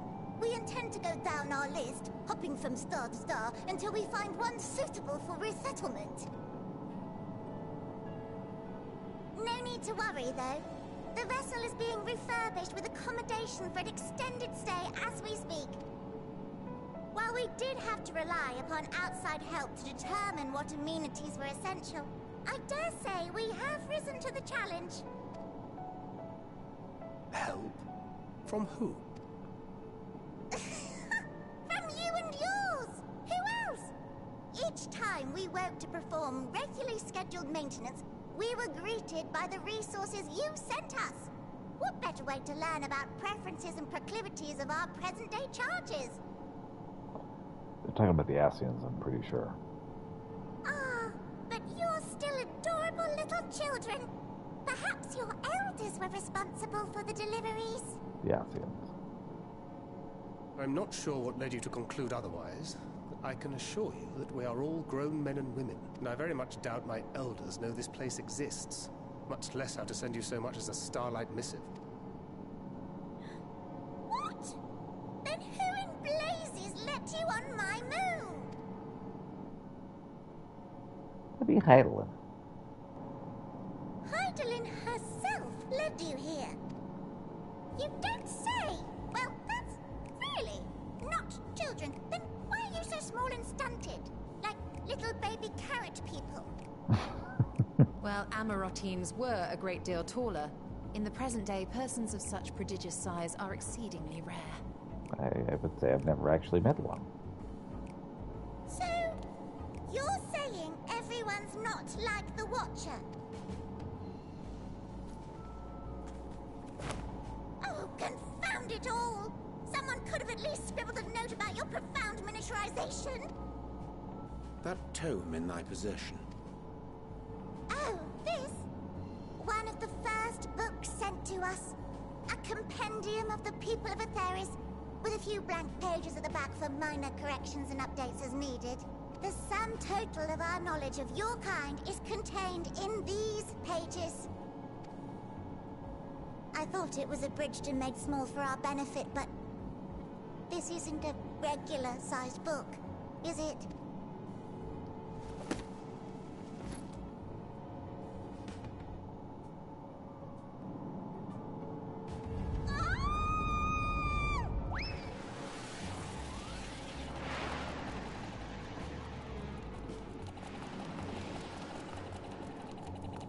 You all right there? Building Way, can you hear me? Yes, we're all very busy. Change of plans. I need you to rebuild the domiciles at 1/3 the scale. All of them. Yes, all of them, and but me no buts. See to it with all speed. Perhaps you could tell us a bit more about your terrestrial collaborators. Yes, in due time. But first, I'd like to hear more about you, if it's all the same. I'd rather not risk any other complications due to outdated knowledge of our passengers-to-be.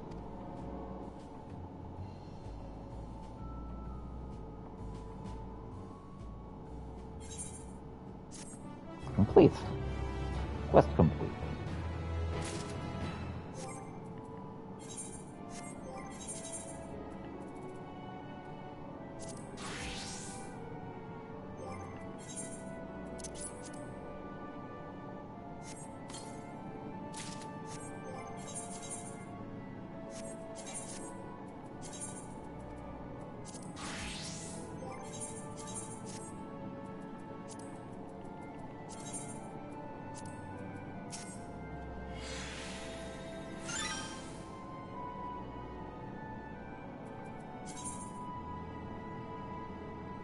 Okay, so far so good. Don't need to change much yet.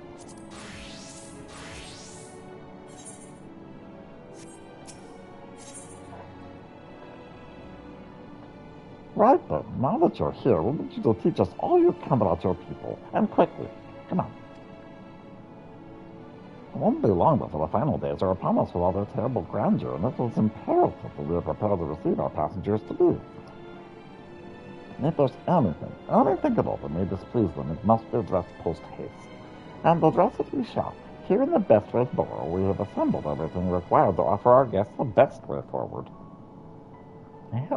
We've produced myriad amenities we understand to be essential for day-to-day living, and wish to hear your opinions on them. I'm sure you've all worked up an appetite, so why don't we start with foodstuffs? Meet me at the Caratorium, and we'll see about filling your bellies. Caratorium. All carrots all the time. She does not want for enthusiasm. The notion of Aetherius rotting to its core being a matter of course is rather concerning, though. Nevertheless, let us take this opportunity to learn more about the Loporus and this vessel. Yeah, I agree.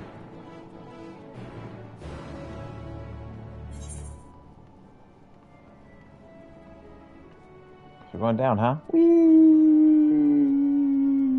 Shortcuts for the win.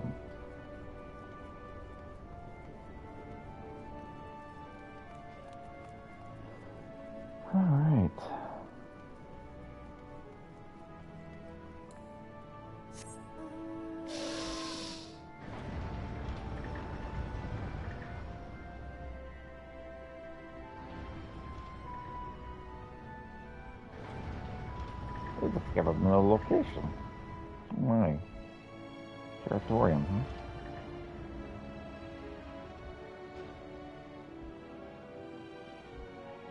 A taste of the moon. Cheesy.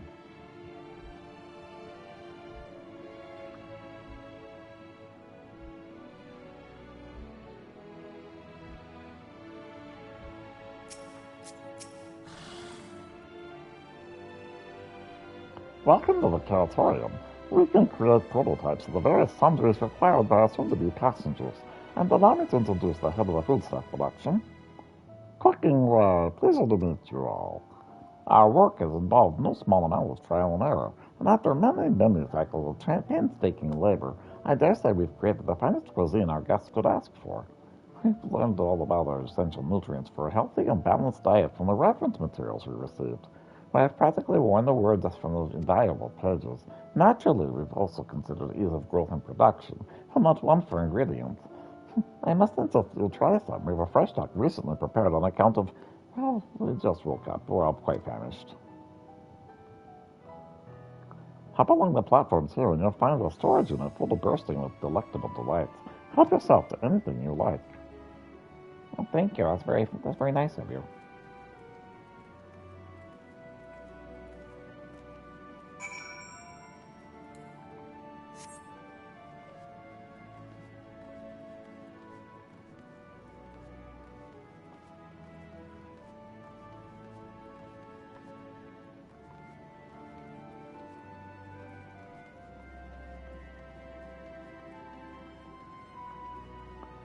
Everything's just so oversized around here. Open the storage unit and find a rainbow color of assortments of carrots. Well, first I gotta try the normal, unassuming orange carrot. From front to tip, no scratches or blemishes mar this immaculate specimen. Nevertheless, if not for its excessive length and girth, one might think this was just an ordinary carrot.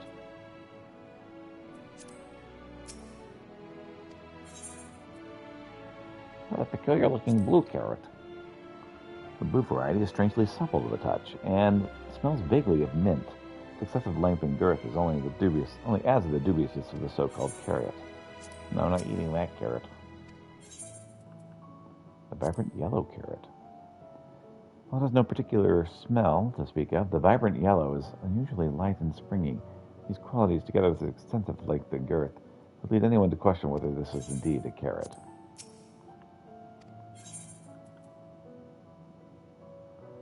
Ominous crimson carrot. Soft texture and redolent aroma of this crimson creation belie its staggering weight. Excessive length and girth only compound the mystery, leaving you perplexed as to the nature of this carrot.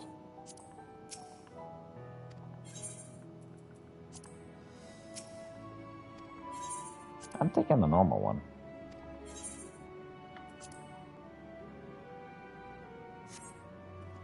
On second thought, you elect to simply take an obscenely large carrot for now. Due to its bizarre qualities, it would be prudent to ask Cooking Way whether it is safe to eat first.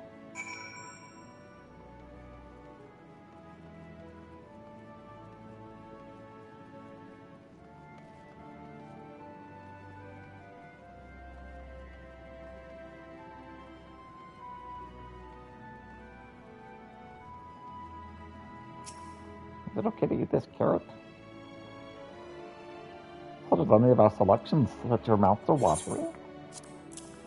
I'm just curious about this very big orange normal carrot. Ah, yes, a fine choice. One of my personal favorites, actually. Please begin. I'm eager to hear what you think. Well, time to eat the obscenely large carrot. With great trepidation, you take a bite of the carrot. There's a satisfying crunch as you sink your teeth through the orange skin, and a warm tingling sensation runs down your spine. In the second bite, a wave of euphoria washes over you, and you drown in bliss.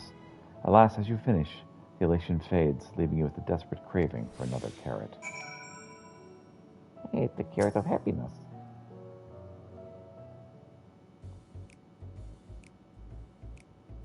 What did you think? Unlike anything you've ever tasted, yes? The carrot of happiness is full to bursting with nutrients and is a guarantee to leave you feeling satisfied. It is a staple amongst us Loporitas. There'd be plenty of other varieties too. Bleeding carrots to improve blood flow, dream carrots to help us sleep. As you can see, we have a carrot for every occasion.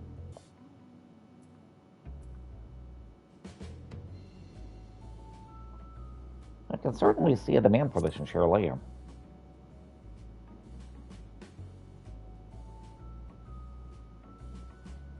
Shirley, what in the blazes is that? I think it you two have the wide assortment of carrots to choose from in motels. I think you too had a large assortment of carrots to choose from in motels. Oh yeah, they were really great carrots. If I may ask, what exactly do these collaborators share with you about the cuisine on affairs? Surely you're aware that we have an abundance of dishes and foods you could emulate. Of course we are. Well, it's only quite recently that we established contact. Even holding a conversation is a struggle at first. So imagine our surprise when they sent a mountain of books and documents with no clear instructions. The sheer amount of information was overwhelming. If it wasn't for that encyclopedia I found, we would have been at a loss of where to begin. So we decided, rather than divide the resources, to prepare a variety of middling and potentially unsatisfying meals, to be more efficient, to devote our efforts to the production of a single, perfect food. Well, that's all well and good, but man cannot live on raw carrots alone. Have you considered cooking them? I mean, stewing and broiling and roasting and the like. I suppose we could prepare the carrots other ways, but our primary concern was efficiency. And what's more efficient than sinking your teeth into a carrot fresh from production? A rather strange approach to take for one named Cooking Way, isn't it? Well, technically speaking, Cooking Way isn't my given name. When first created, we were all named in the old time. You know, that otherwise impenetrable parlance that Watcher speaks. After receiving a great tome of words, a dictionary that is, from our collaborators, we learned your language. Adverbs, gerunds, present continuous verb conjugations, just the basics, you know. And then we found the terms related to our given tasks and used them to form new names. Aren't they helpful? Not really, no. But it does explain a great deal.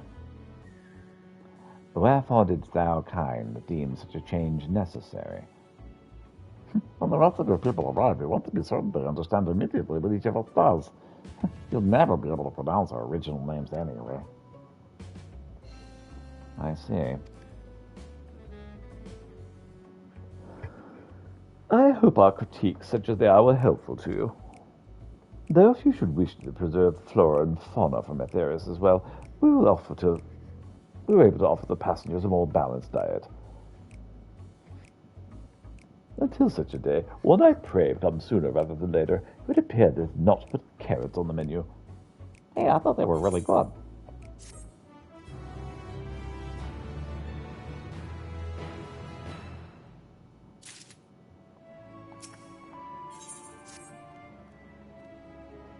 I think we've had our fill of carrots for now. Let's move on to other necessities, shall we?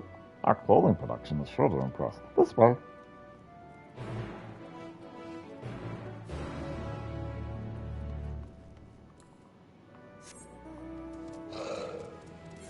Alright, let's see. Got some kind of, I love the freaking antenna on these things. Sorry, I paid a little too much attention to you and got you upset. My bad. I love the old music too.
paper here we're dealing with.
Complete report to the dark for debriefing.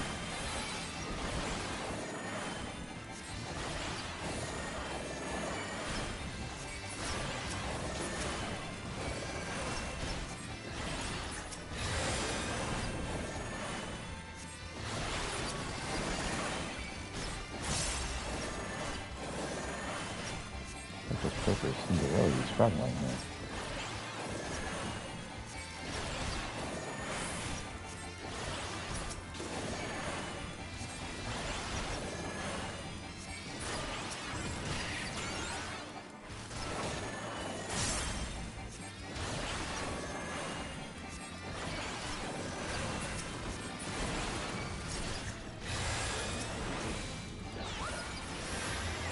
Death has brought a forlorn maiden to the battleground.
Forlorn maiden dissipates.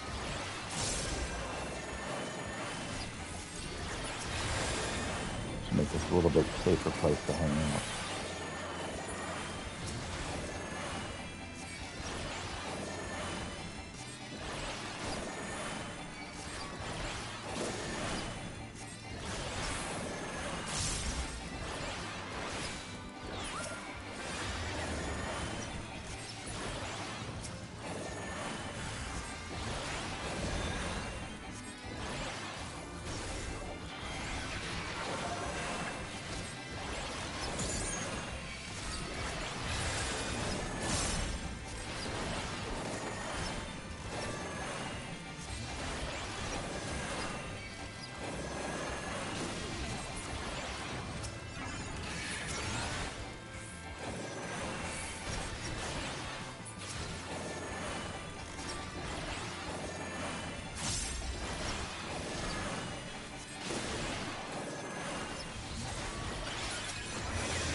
Here's a clip.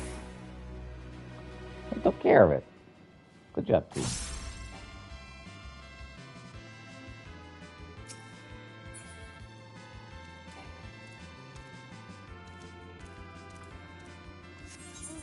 I'll discover a new location. Only we've got some clothing over this way? There we go. Hey there, living way. Here we are. Here we are, the apparel of a production station. We've chosen to employ more traditional methods for this task, creation magics. Caitlin, in her infinite wisdom, blessed us with the self-same affinity for magic her people possess. We have other amazing talents, of course, and know you're dying to hear about them, but I'll regale you with the details another time. That said, we did run into a spot of trouble at first. Our magic alone was not sufficient to see the work done. In the end, we discovered crystallized aether was a wonderful catalyst that could provide us with the XIVs we needed. My, how resourceful. What a sweet sound of recognition. We also were impressed to hear we've read all of your habits of changing attire to match your chosen profession. For the sake of efficiency, I presume. That has also been taken into account with our designs. But why take my word for it if you can simply try on our clothes? Make yourselves known to the workers, and they'll see to the rest. Alright.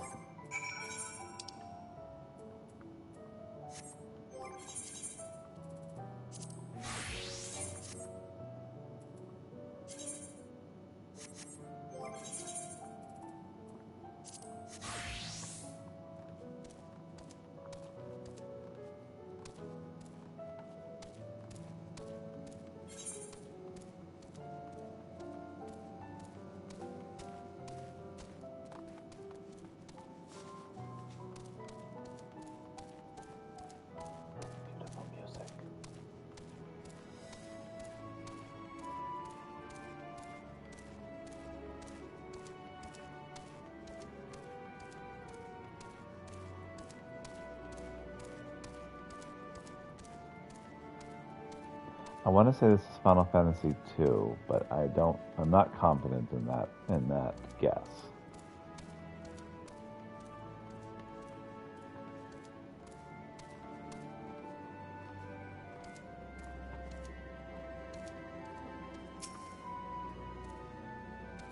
Oh, Drew! One of the visitors from the terrace. Oh, goodness me, nothing I wasn't kidding. You really are smarter than the Watcher. Alright, you hear the time news that I've told, yes? What'd you have me fashion for today?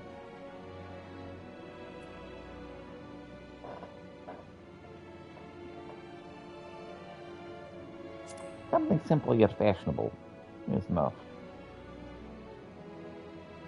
Simple and functional, that's enough.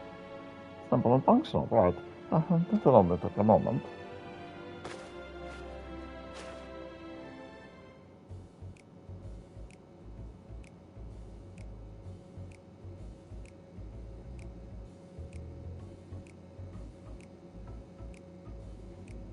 There we are, almost. A perfect fit, if I do say so myself. Nothing too billowy or frilly, as you can see. Also light and durable. Sure to serve you well. Your travels might take you. Would you look at that, speechless? I thought you may not like it. If you have a mind to try something else, well, let's be with my fellow artisans. I'm sure they'd be happy to oblige. Continue weaving garments in order to progress. You'll change back to your normal garments if you move too far away. Look at your map for the garment changes area of effect. And speak with a restless telepora to restore and prolong the garment change.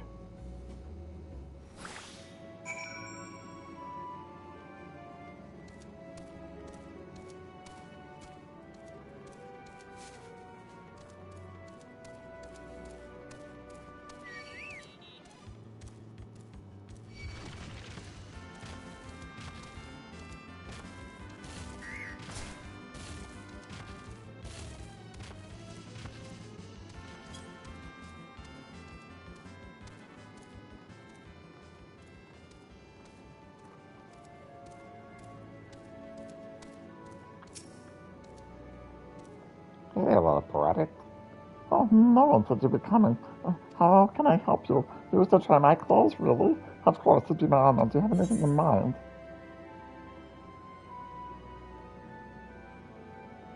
Anything with a little bit more flair?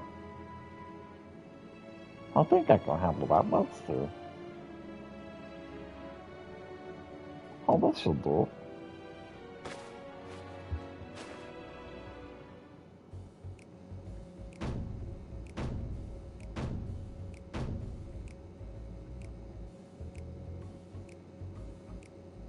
some of my best work. Tastes and times truly have changed. I used to be so rare for an odorous clothing with a focus on form over function. Thankfully, I had a spare concept for robes that made a different fabric. I think it looks rather fetching. How's the world how the concept will turn out when I put on the proof, but it looks stunning on you. Won't you go show it to your living room? Let's see. I'm sure she's eager to see what we've come up with.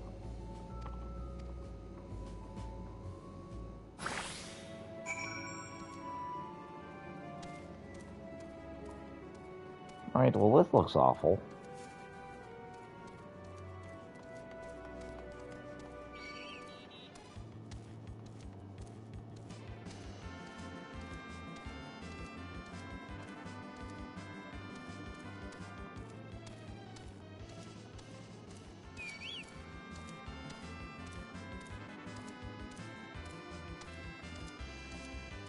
Sorry, I can't fight in this. It's too ridiculous.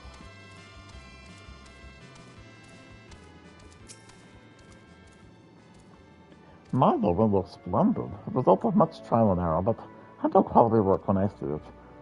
You shouldn't speak. You needn't speak. I can see your adoration for the moon, and read the pearls in your eyes. No doubt your friends will feel the same having sampled our creations. Yeah, they'll definitely be speechless.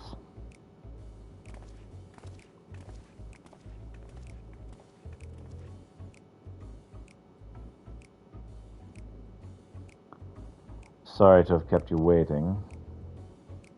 They insisted we sample all the concepts ere we returned. Verily, it is an ensemble most becoming.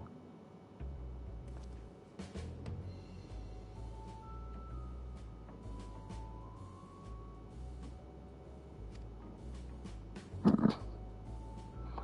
think it's past time we return these clothes.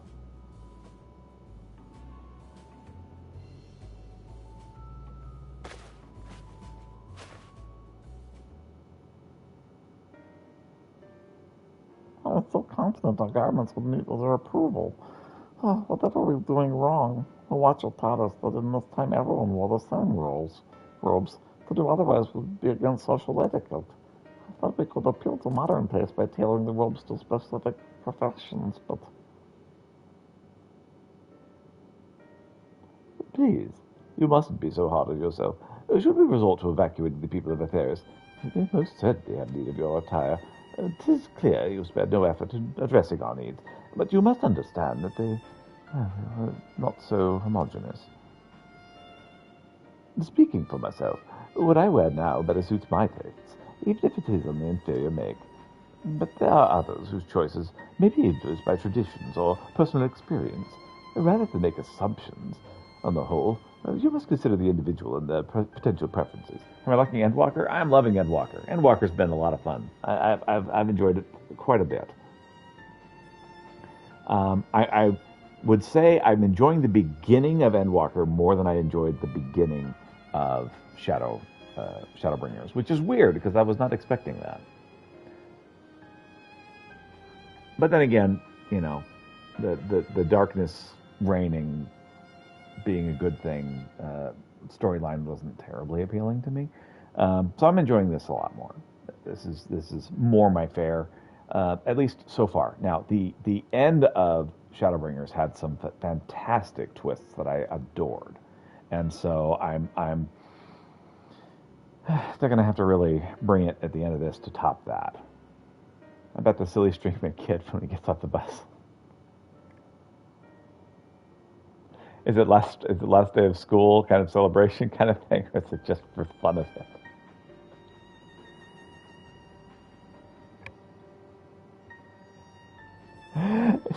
All right. Have fun. That sounds like a blast.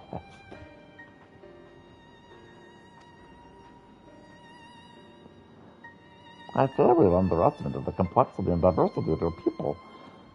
Even if you memorize every tome we received, I doubt we'd have fared much better. Maybe we're doing you a disservice trying to shower you with our baubles and frippery, thinking it was for your benefit. And you'd rather be better off with your own. Got 2 cans worth. Still have a little time left to wait it out. Got my socks and shoes on, so I'm not going to scramble.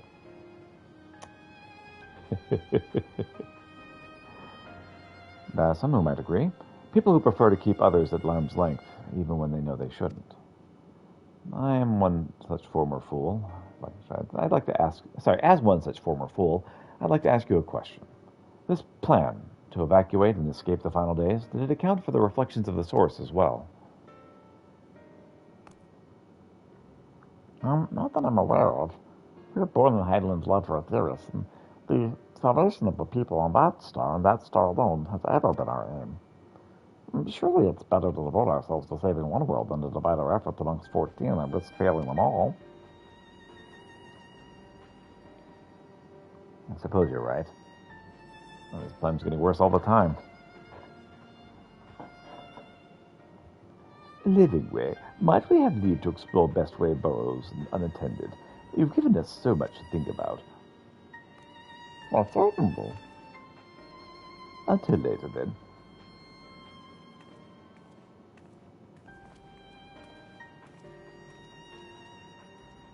If I may, I should like to accompany thee a while longer. Really? I mean, you're more than welcome to. There's actually something I wish to speak with you about. Let us be off then, shall we?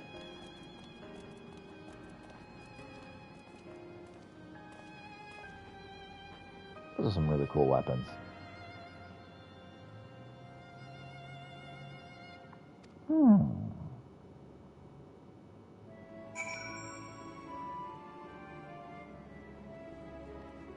Hey there, fidgeting Lupperet. Oh, my apologies. I wasn't trying to spy or anything. Everything's been talking about the visitors come from Aetherius, and I wanted to see what all the fuss was about. It was exciting at first, but now I'm worried. What if the people of Aetherius refuse to come?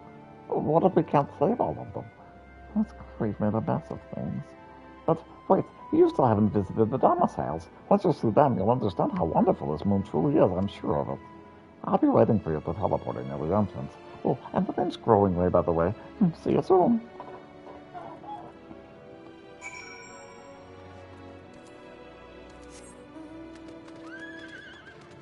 All right. So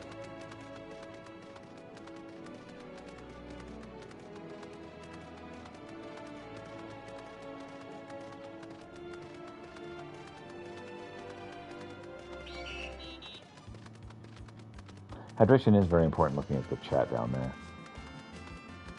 I wasn't hydrated enough, and now look at me. Got kidney problems. Make sure you hydrate enough.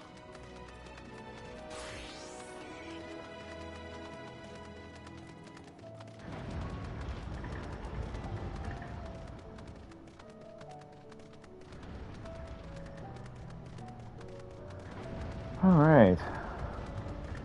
Look over this ways.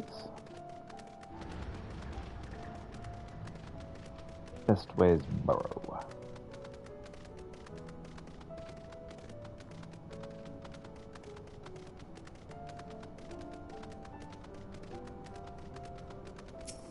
Hey there, Greenway.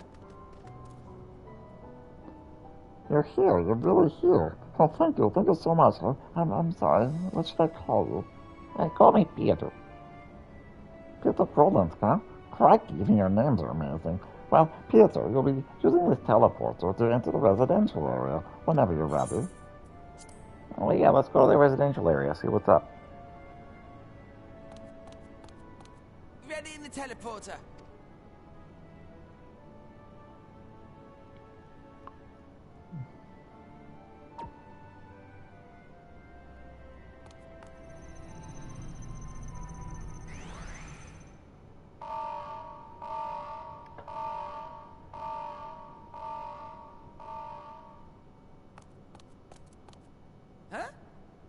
Access to living quarters restricted due to reconstruction. Then where is it? Oh no! Where did you just send me?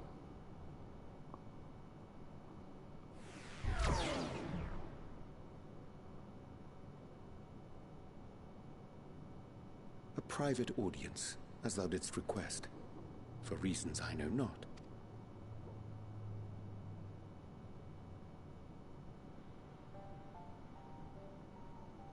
Just a precaution. I'd rather I didn't have to ask the question at all, but I take my responsibilities very, very seriously. Do you and your friends, by any chance, find our accommodation wanting? Be honest, brutally even. 'Twould be ungracious of me to belittle the efforts of thee and thine. Lovely sentiment, really. But the disappointment is writ plain on your comrades' faces. It's all the more frustrating since no one will come out and say what they find wanting.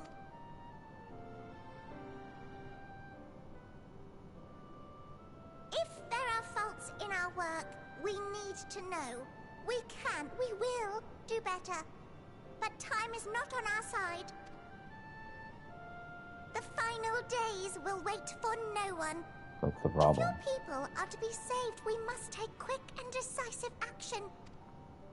This vessel must serve as a home for as many passengers as possible, for far longer than we may like. Which brings me to my request. Our collaborators on Atheris are doing what they can to prepare for the voyage.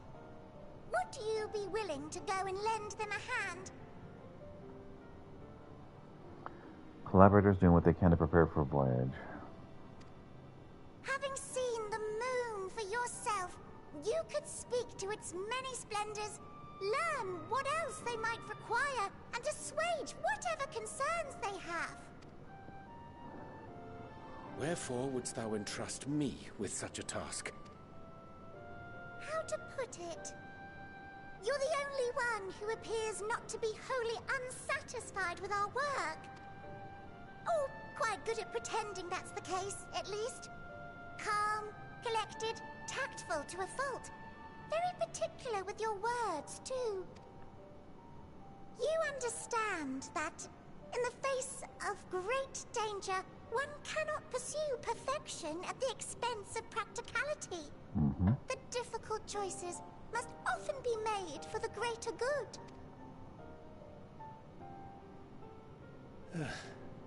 And so fate doth conspire to set my feet upon this path once more. Come again? Congrats, Orianjay. You're the realist of the party. Ah, idle musings. 'Tis no trifle thou dost ask. Yet full well do I understand the urgency and necessity. Oh, dear me! Dear me! I was terribly sorry for the mix-up. It's a bit of a malfunction. I hadn't realized the residential quarters were inaccessible, you see. But you're still in one piece. So, all's well that ends well, yes? Won't happen again. I promise.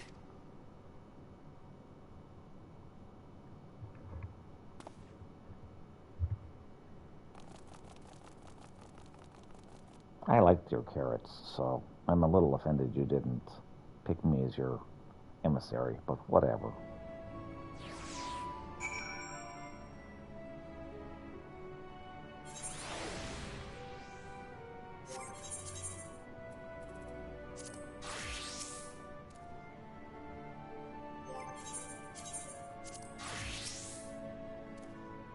Gosh, that was embarrassing.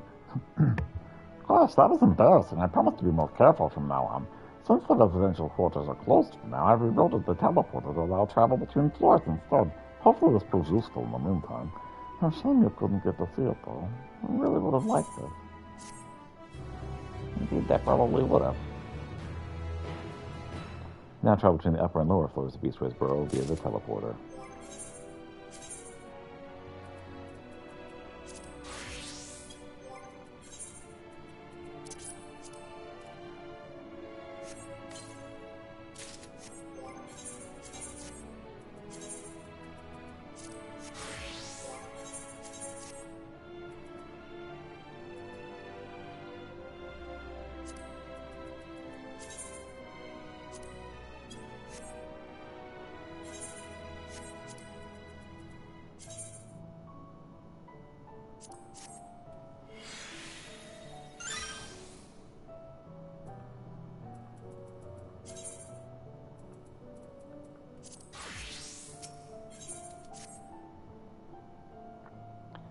may not seem like it, but we've been planning for this far longer than I'd care to admit. Each time we woke up, we'd have long discussions about how to save as many as views as we could. It felt like everyone had an opinion on this or that.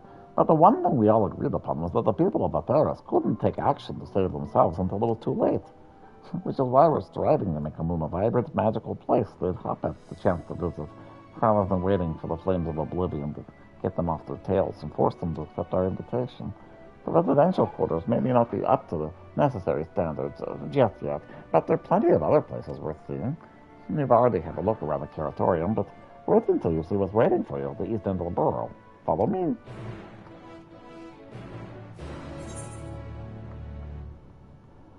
Oh, we've got missions, eh?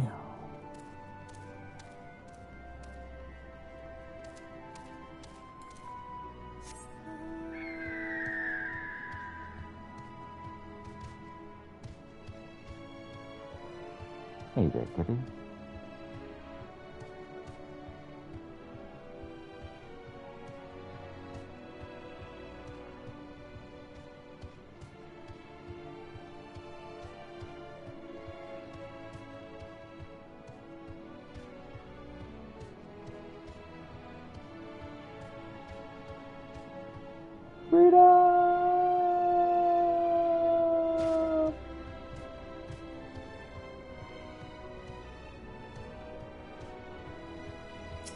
Hey there, Playful. What's up? Greetings, I'm the Laporte in charge of the children's stomping ground. I expect it'll be quite a challenge keeping the children of Aetherius entertained with limited space and supplies, but I dare say I'm up to it.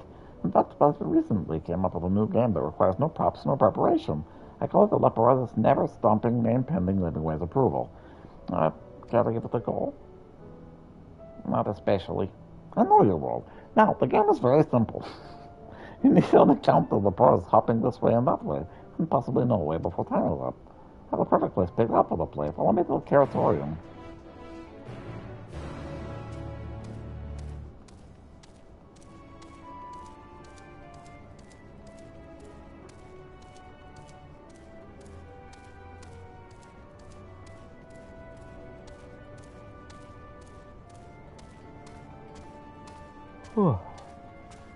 About 40 minutes till I break for lunch.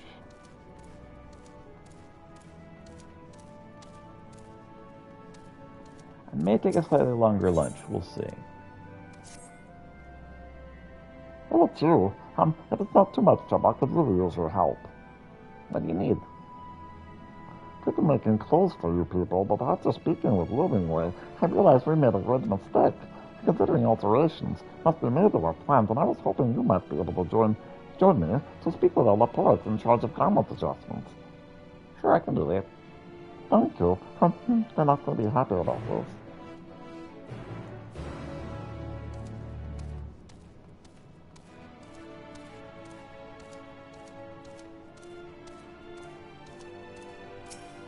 Hey there, Growingway. Good to hear. So this door is the greatest ends vale. It's named as such because it's the vale in all vales. Most beautiful forest you'll ever see. We understand that people of Aetherius enjoy taking leisurely walks through natural spaces and the like, so I'm sure you'll enjoy it. How about we start with a nice stroll to the fountain? This way. I'll definitely be doing that eventually. But first I need to get all of these little tasks out of the way.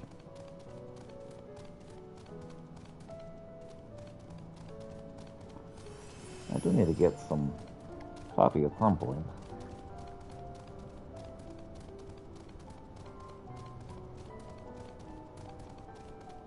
I'm so thoroughly entranced by this, though, I don't want to stop. It means the game did a good job.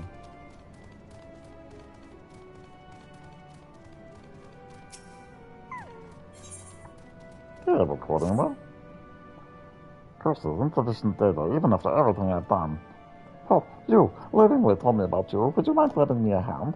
As you know, the Laporte only awakened recently. When we were sleeping, Male Laporte has undergone a number of bewildering changes, one of those being the appearance of change-walking fungi. Thinkers, we call them. An elegant vessel crashed here many years ago, you see, and some part of it pierced through the wall of our underground bioplant. I believe the spores from within eventually made their way to the surface of the moon, where they went on to mutate and evolve in our absence. So I need to study these curious new life forms, but I need more data before I can draw any real conclusions.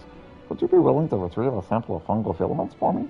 Yes, a single sample should be more than suffice. Sure, I can do that. If I remember my culture studies correctly, you'll expect some form of payment in exchange for services rendered, yes? Bring me that firmament, and I shall see you're duly compensated. Alright, cool, thanks.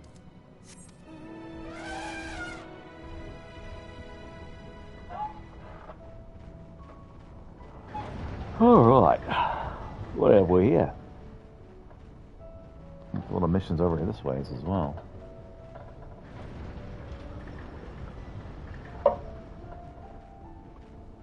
Hello, Yawning Wolf. Hey there, Yawning Wolf. That's the right voice. I know we need help gathering the Keratorians Leporis for mealtime. Oh, bother. There's no sign of them. It's almost time to eat. I can help that. Yes, you there. Oh, do you happen to be heading to the Keratorium? Could you let my fellows know it's mealtime? If you don't eat, I can't take my nap. Sure, I can do that. Many thanks. Oh, I think I'm running at the mention of carrots of happiness. So just say those 3 magic words and they'll be on their way.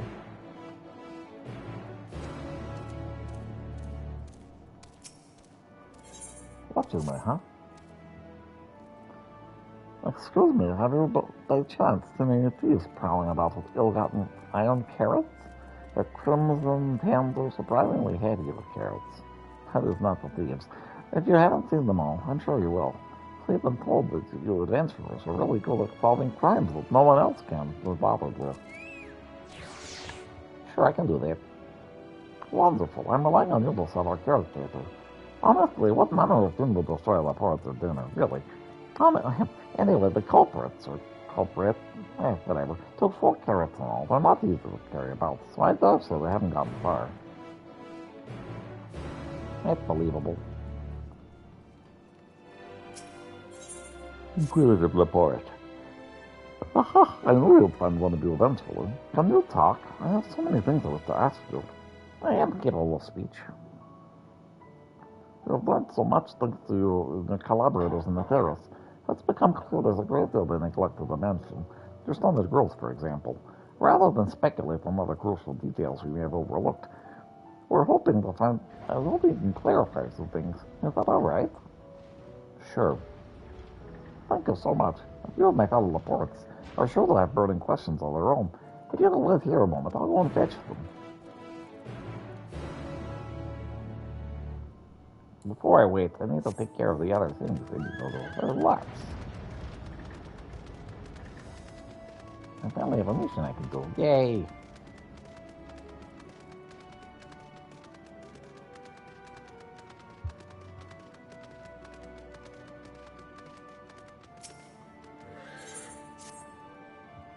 Goodness, my apologies. I was rather preoccupied thinking about the rainbow crystals. Beautiful, aren't they? The elemental energies that will make it possible for people to survive here on the moon.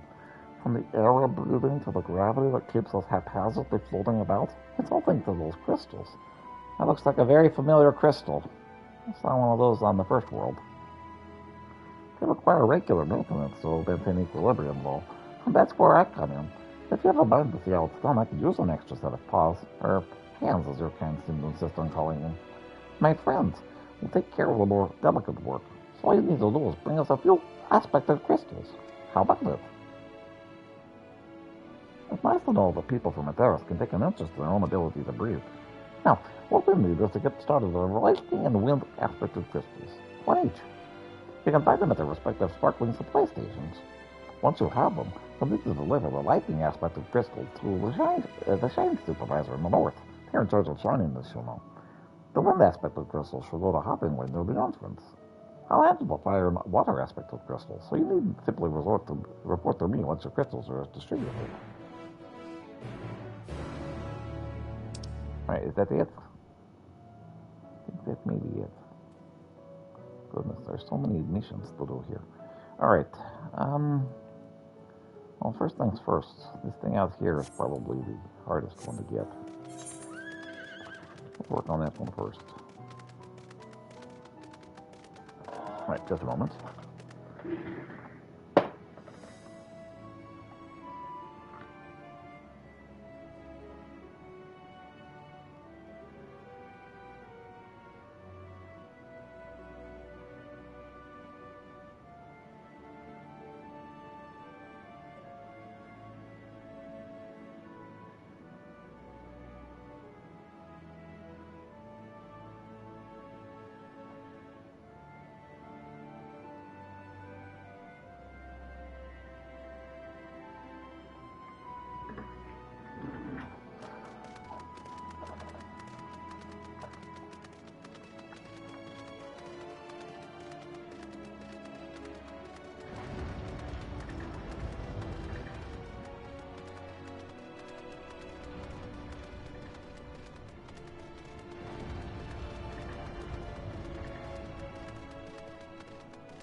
Love the music, though.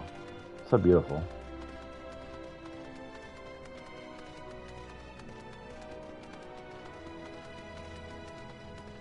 Best ways burrow.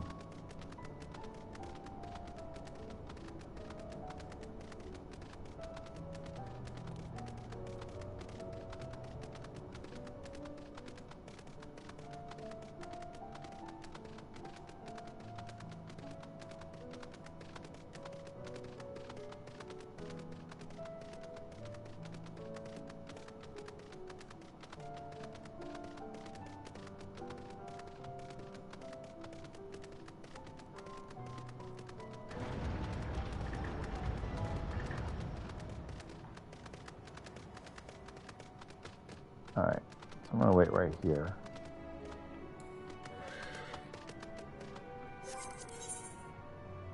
I'm going to do a ritual prayer while I go grab some coffee and some water and possibly potty. Get this going.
Okay. Let's continue. Oh, it helped if I went the right way. Alright, we'll get some of these little side quest things done.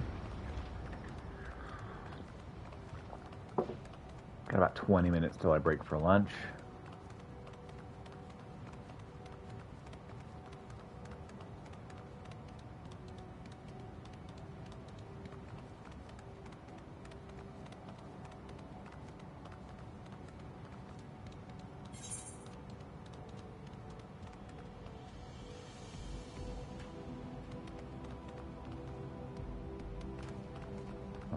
Across there, so let's see if we can go this other direction.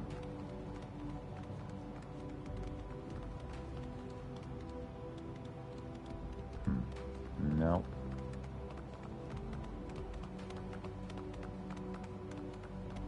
We're in the crater, so we can't go that way. Let's see.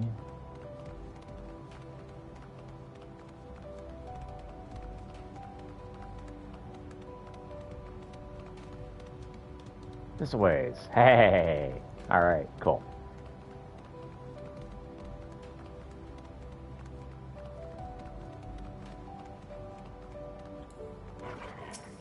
Take on these thinkers then, huh?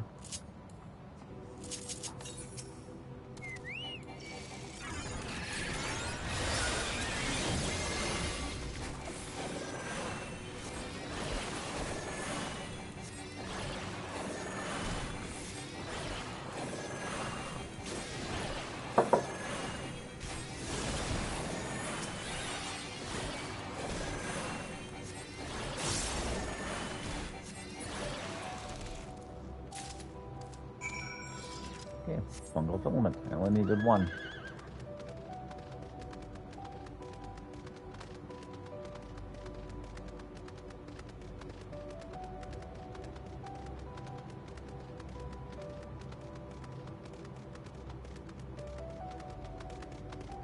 I was gonna say, is it snowing on the moon? No, it's just particles.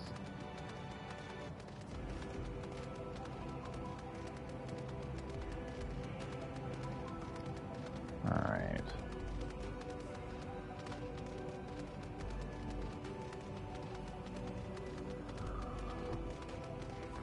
So the question is, were they in contact with the Asians, or were they in contact with the people of Charlayan?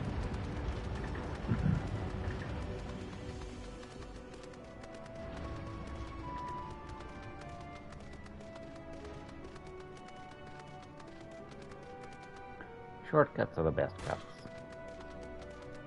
Whee!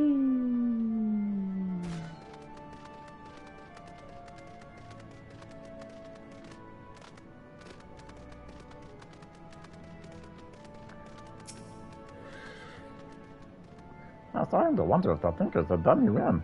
Were you able to retrieve a sample? Oh yeah, here's a fungal filament for you.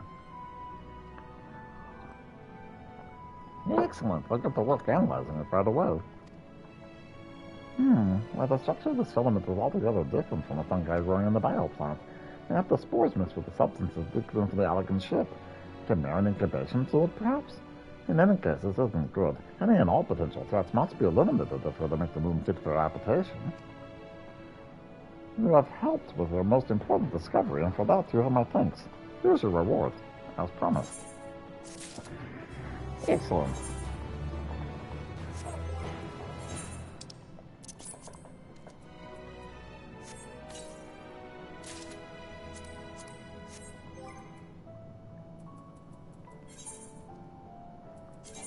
That won't do anything with the sage, but it might mess with Astrologian. And sure enough, it did. Okay. Astrologian is now out of the running for a bit. That's sage.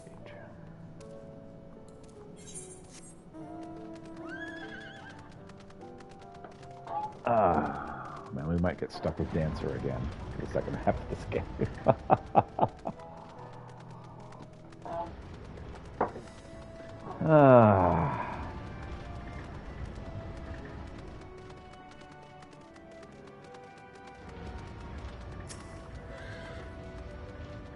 Following event cannot be skipped. You may wish to cancel any pending duty finder registrations.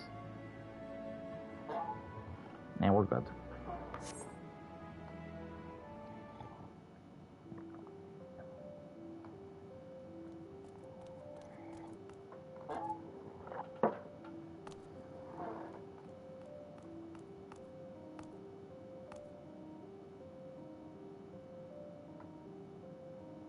What?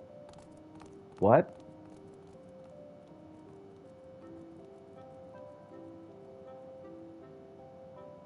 We decided to keep you waiting.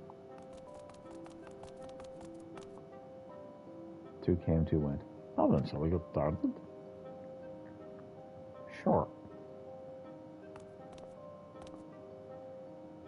This is actually a typical method of stress relief. We've read that when thrust into a new and otherwise unfamiliar environment, the people of Etheris can become quite stressed. Should the worst come to the worst, they're forced to relocate to the moon. Well, considering the natural contingencies based on what we've read, but being a native of Etheris yourself, we're quite curious to know how you prefer to relieve stress. Let's see. Stress relief. I usually sleep my troubles away. Interesting. Perhaps we could consider creative sleep-inducing carrots to help people relax. That's certainly enlightening. Thank you. I'll make a paradise out of the moon just yet. Just you wait and see. Alright, well, we'll try for that. It's sort of a rather pertinent question. What do you people do for recreation? We've poured over every book provided to us from cover to cover, but the answer yet eludes us. As such, we're quite certain a few ideas have to entertainment or wanting for inspiration, so tell us, what do you enjoy?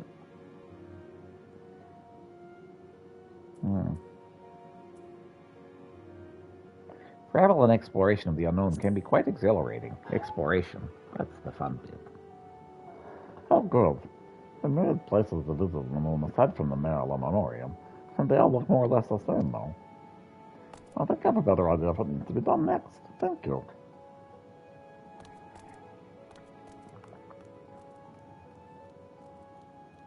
One last question, if I may, or perhaps the most important we would ask of you. Sure. Do you like carrots? I love carrots. Absolutely love them. I'm glad to hear it. We need to eat too, though, so I tried to leave some for us. I think that covers everything. Thank you so much for your time.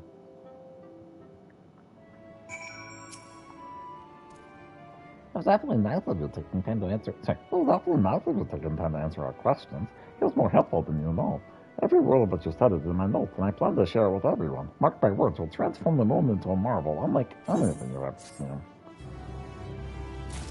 Keep in mind that I have a very different set of tastes than most of my friends. But yes, carrots are amazing.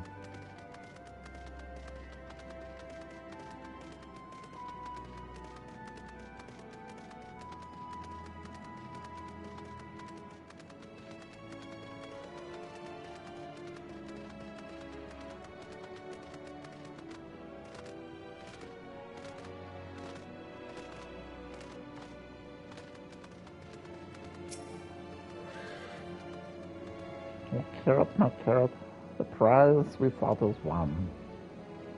Enchantments say is a carrot of happiness.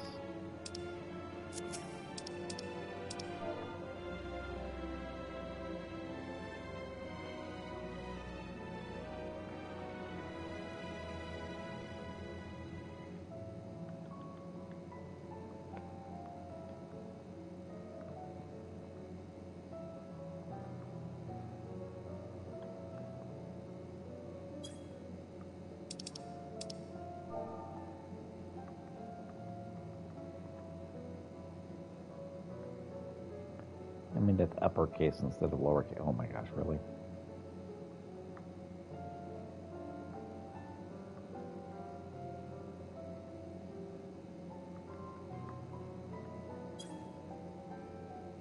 What? You're serving carrots of happiness today? The deep, luscious orange, the tempting, slender silhouettes. Wait for me, my darlings, I'm coming for you.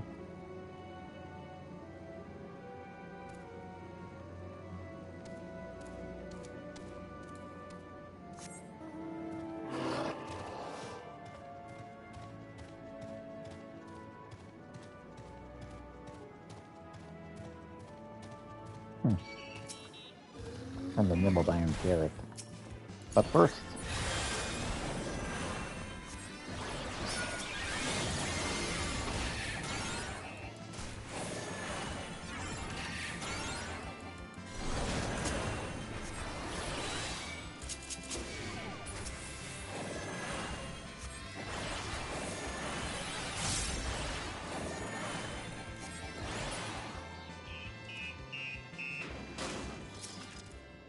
Now I'll take the nibbled iron carrot.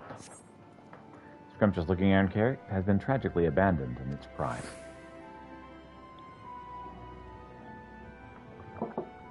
That's an affront. That's an affront to carrots everywhere.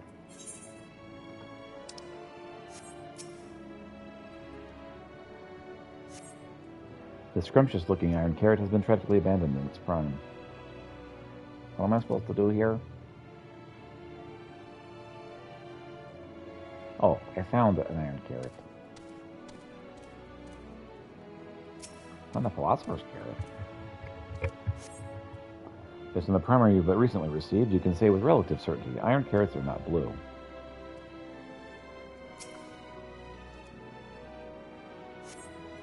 Scrumptious-looking iron carrot has been tragically abandoned in its prime.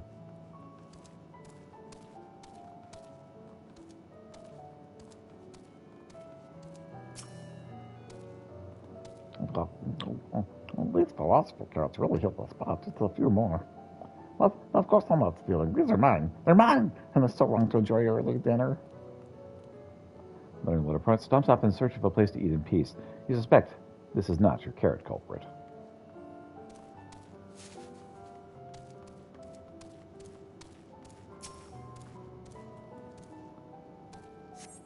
Another nibbled iron carrot, tragically abandoned in its prime.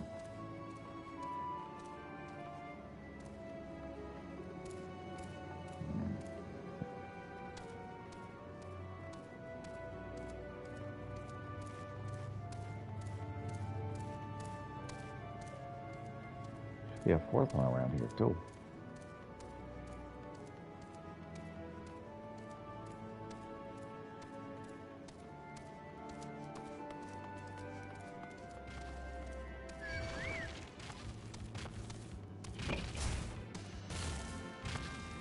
Well, another nibbled iron carrot.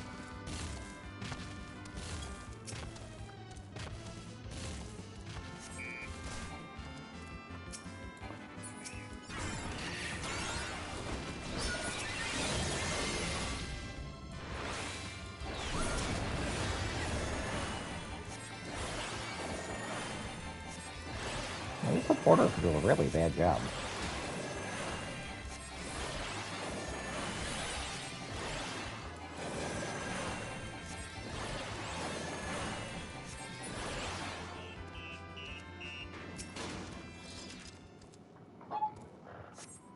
Scrumptious-looking iron carrot has been tragically abandoned in its prime.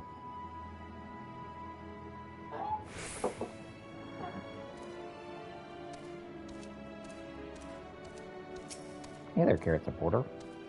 Bloop. Insufficient stock of iron carrots. Iron carrot detected. Initiating iron carrot procurement.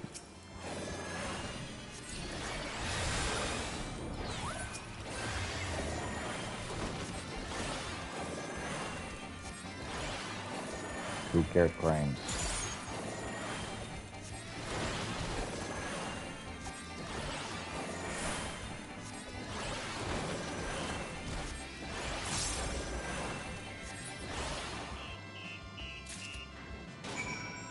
Oh, I found the iron carrots.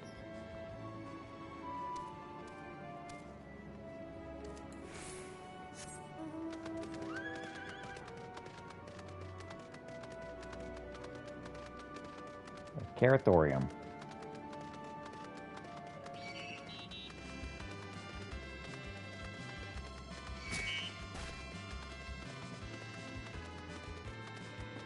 I so enjoy this music here.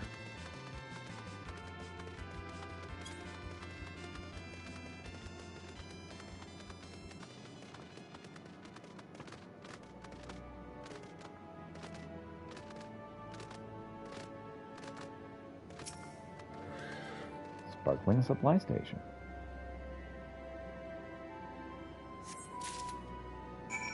A lightning aspected crystal from the sparkling supply station. Alright, we got it.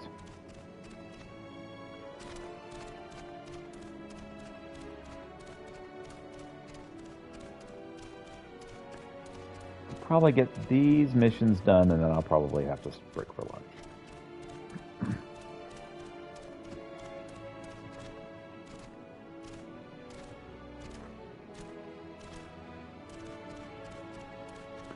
Sparkling supply station. Looks like a wind crystal.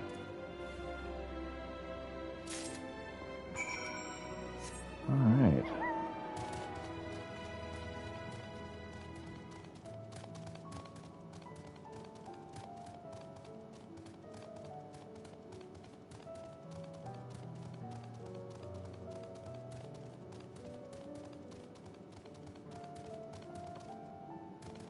Seriously, this music though.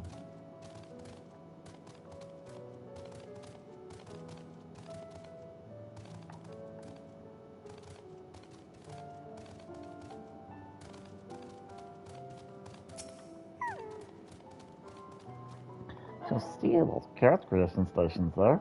When you're ready, see if you can count how many Laportes are sneaking into it. Select the designated location by counting Laportes. You have 30 seconds to complete the task, which will give me your answer to the playful Laporte.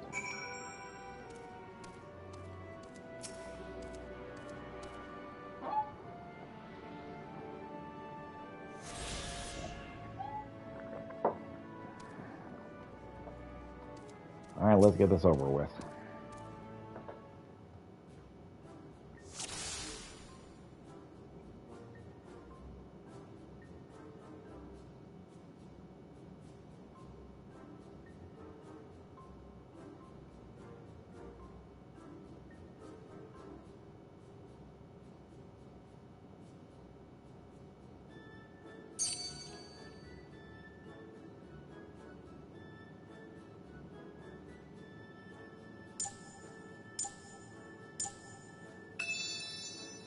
I counted 5.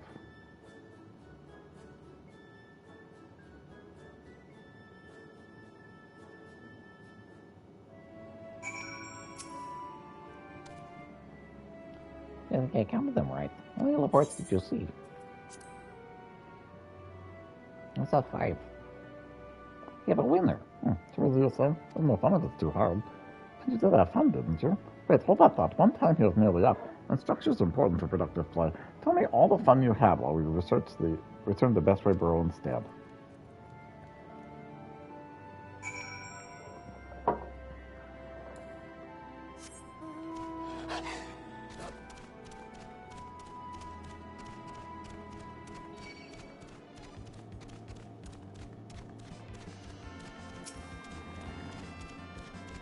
Now let's see. Look at it from Atheris. He was under attack. Oh man, I want to see how you handle this.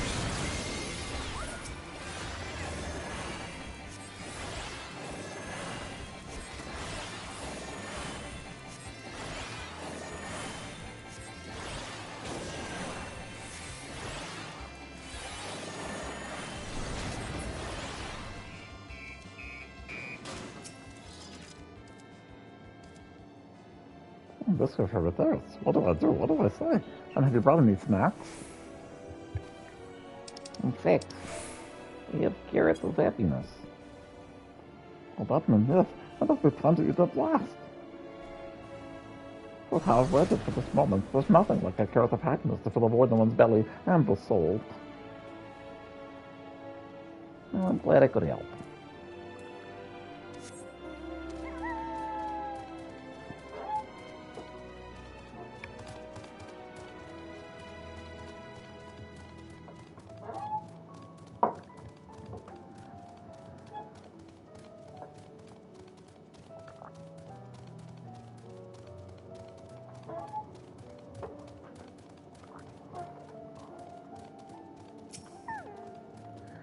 Hey there, Shane Supervisor. Oh, hello there. I don't suppose you've come to deliver a lightning aspected crystal. Yep, here it is. Oh, you have? Well, then stand back. I'll have those rainbow crystals sparkling like new in no time at all.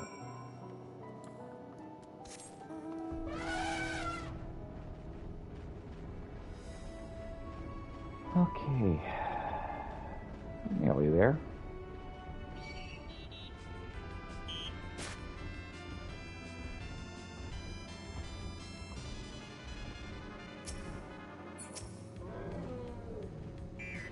Those are roots, and you'll get, let's see. We should probably do something about those people. Not the back seat or anything.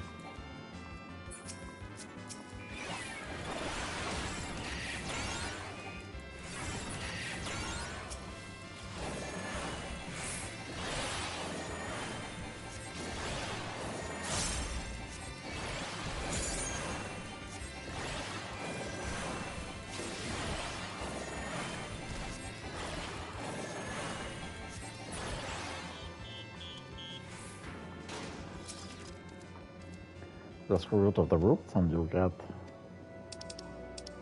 perhaps a carrot of happiness? Carrot of happiness, you say? Is it that time already? I was looking at projections for optimal carrot production based on the total population of the area to show that, oh, never mind, I must make hits or I'll miss it on seconds. I do think it is time for carrot of happiness. I agree. Time for me to get my own carrot of happiness. So we'll get upstairs and we'll eat lunch. And I'll be back, full of carrots of happiness.